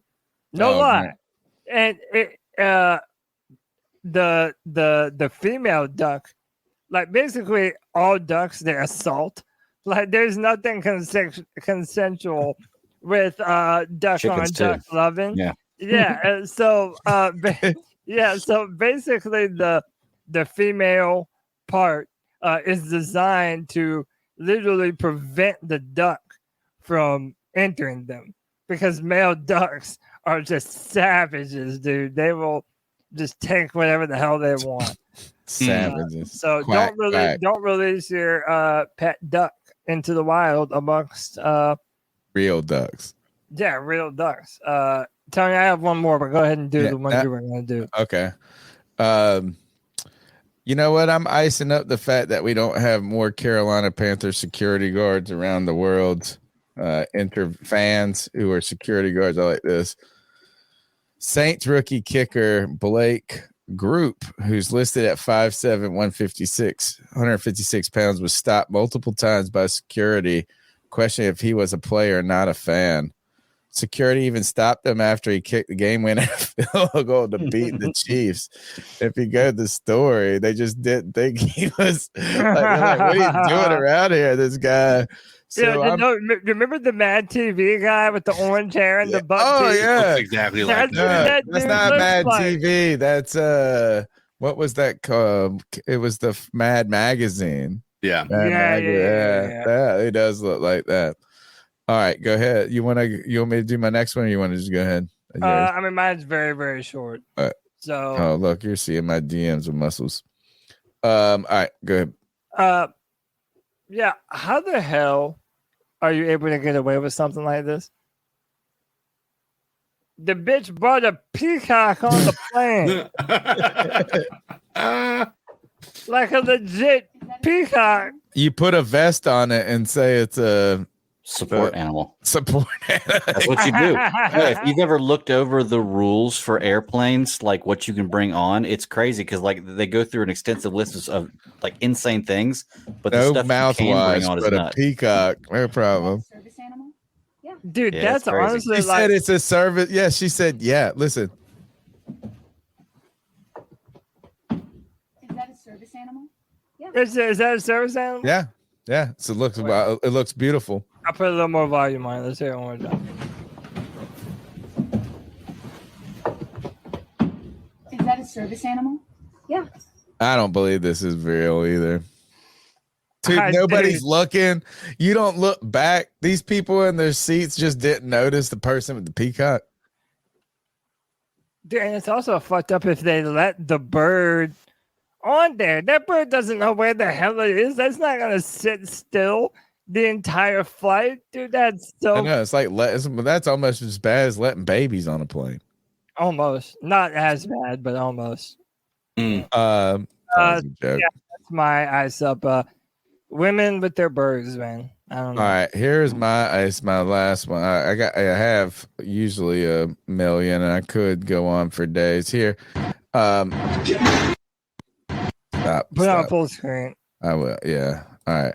I just want to read the tweet first. First, this comes from Shannon Sharp's burner, and I know burner accounts are parodies and they're trying to be funny, but it's kind of one of those things. Is like, how far do you try to take funny? This says, "I'm fucking crying." Cry, and then the dead symbols. Okay, so I have a affinity for videos that are cringe hurt. Oh, I actually saw this one before. I should play this one today. Is these guys that said, my buddy sent it to me. It's how they determined their fantasy football draft order. They all ran the 40. And really? The fastest pick got the first pick. So they all ran the 40-yard dash, but these dumbasses ran it on the street. They fucking tore their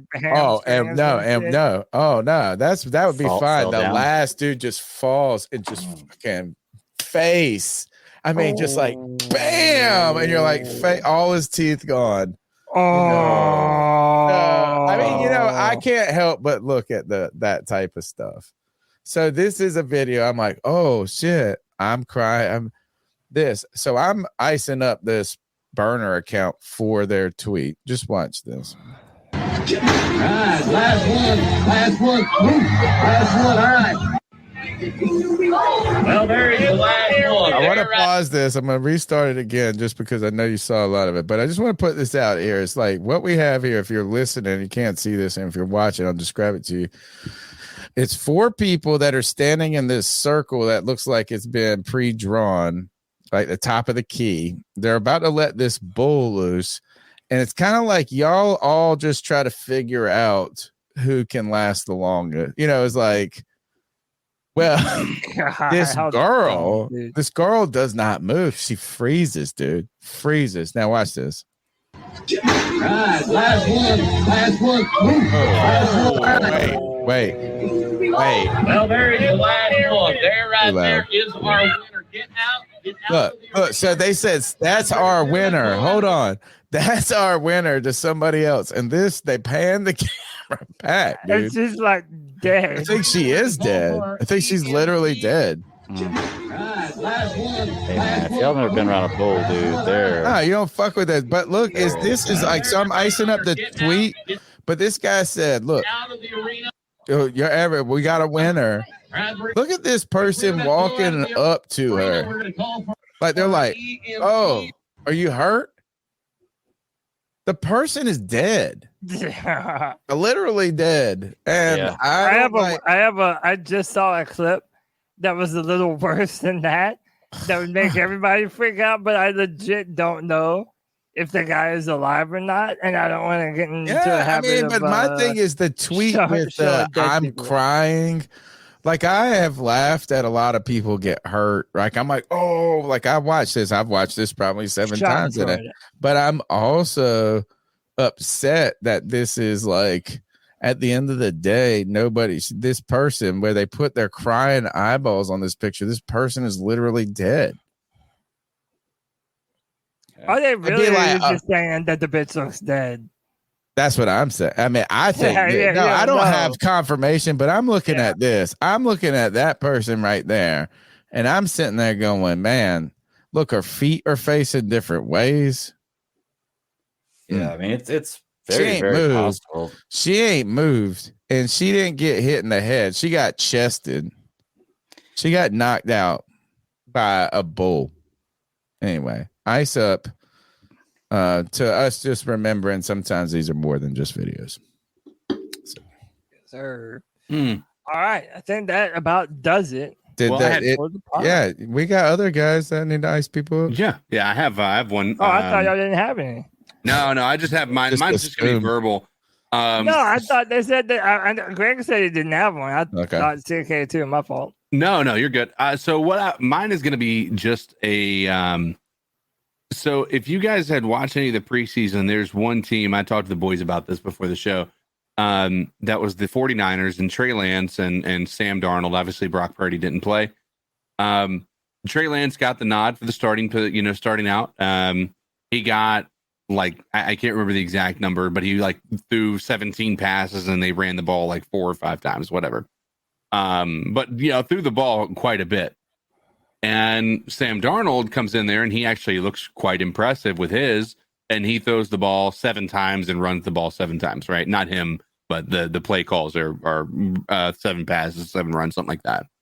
And so the narrative starts to be built that Kyle Shanahan is sabotaging Trey Lance by not giving him the play calling that's balanced with run game.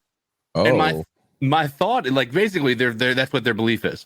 And I'm like, I feel like if I'm Kyle Shanahan, I want to see what Trey Lance has as a fucking quarterback, not as a guy who's going to hand the ball off.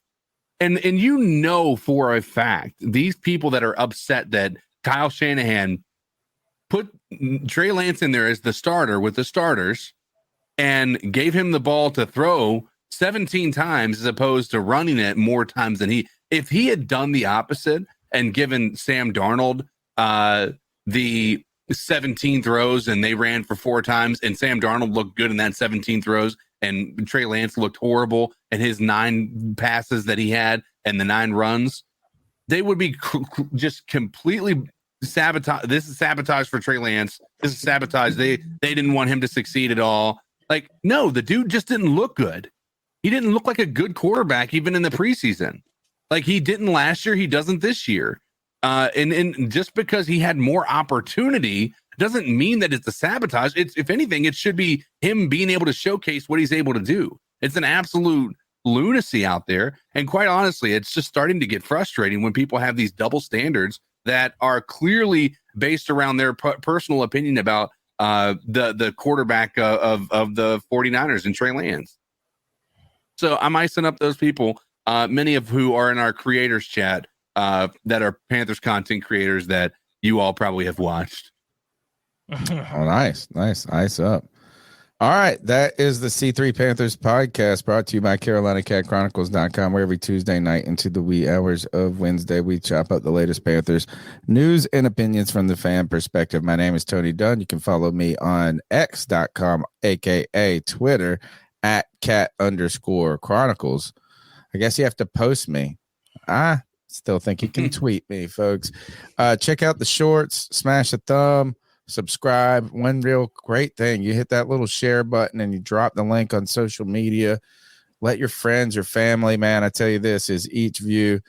It's really hard to get subscribers. I spent a ton of time writing and making content this weekend, and 1 subscriber, right? That's just 1 subscriber at a time, though. 1 sub, 1 share, 1 post, 1 like, all of those things just continue to be part of conversation. And someone I always like conversating about the Carolina Panthers is my man, Cody Lashney. Tell them how they can get after you. Tony Dunn, you can find me on Twitter at CodyLac, CodyLac. You can also find me every Friday at 7 p.m. for the Friday free-for-all. I don't think we've settled exactly what the schedule is this year. I know we're going to be doing a free-for-all. We might do a react and a post-game. Yeah. But there is going to be a free-for-all where everybody gets to come and hang out and react. And it'll be fun, man. So check us out this Friday at 7 p.m.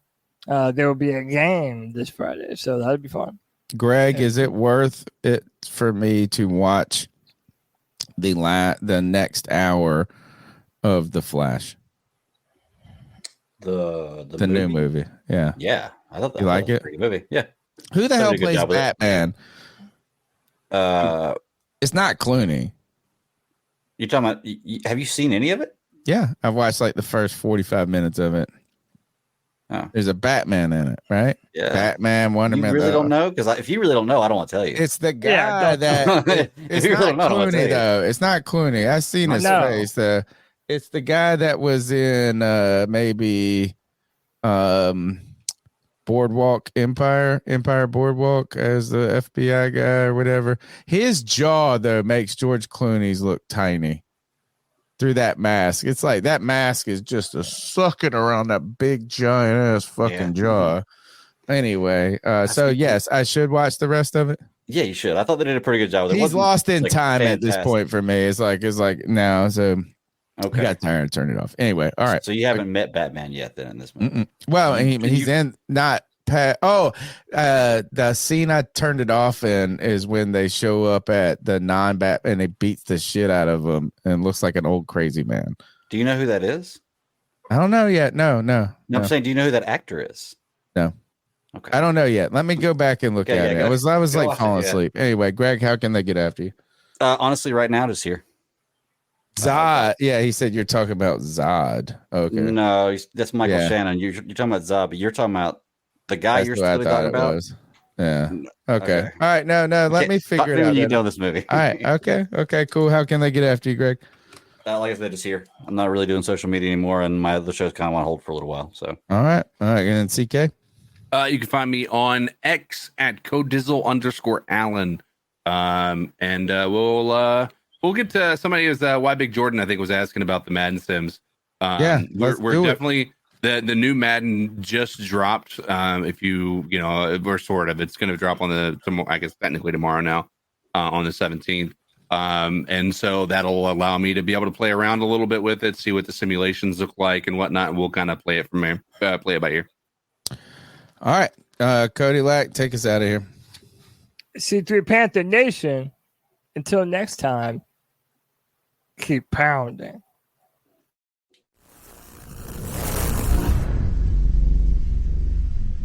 Doctors take Field of Greens for their own health. Here's Dr. Ryan Green to explain. We're like you, too much fast food and not enough exercise. That's why I take Field of Greens. The fruits and vegetables in Field of Greens support my heart, lungs, kidneys, and metabolism for weight loss. And Field of Greens promises your doctor will notice your improved health or your money back. Get 15% off with promo code HEALTH at fieldofgreens.com. That's promo code HEALTH at fieldofgreens.com. Product is not intended to diagnose, treat, cure, or prevent any disease.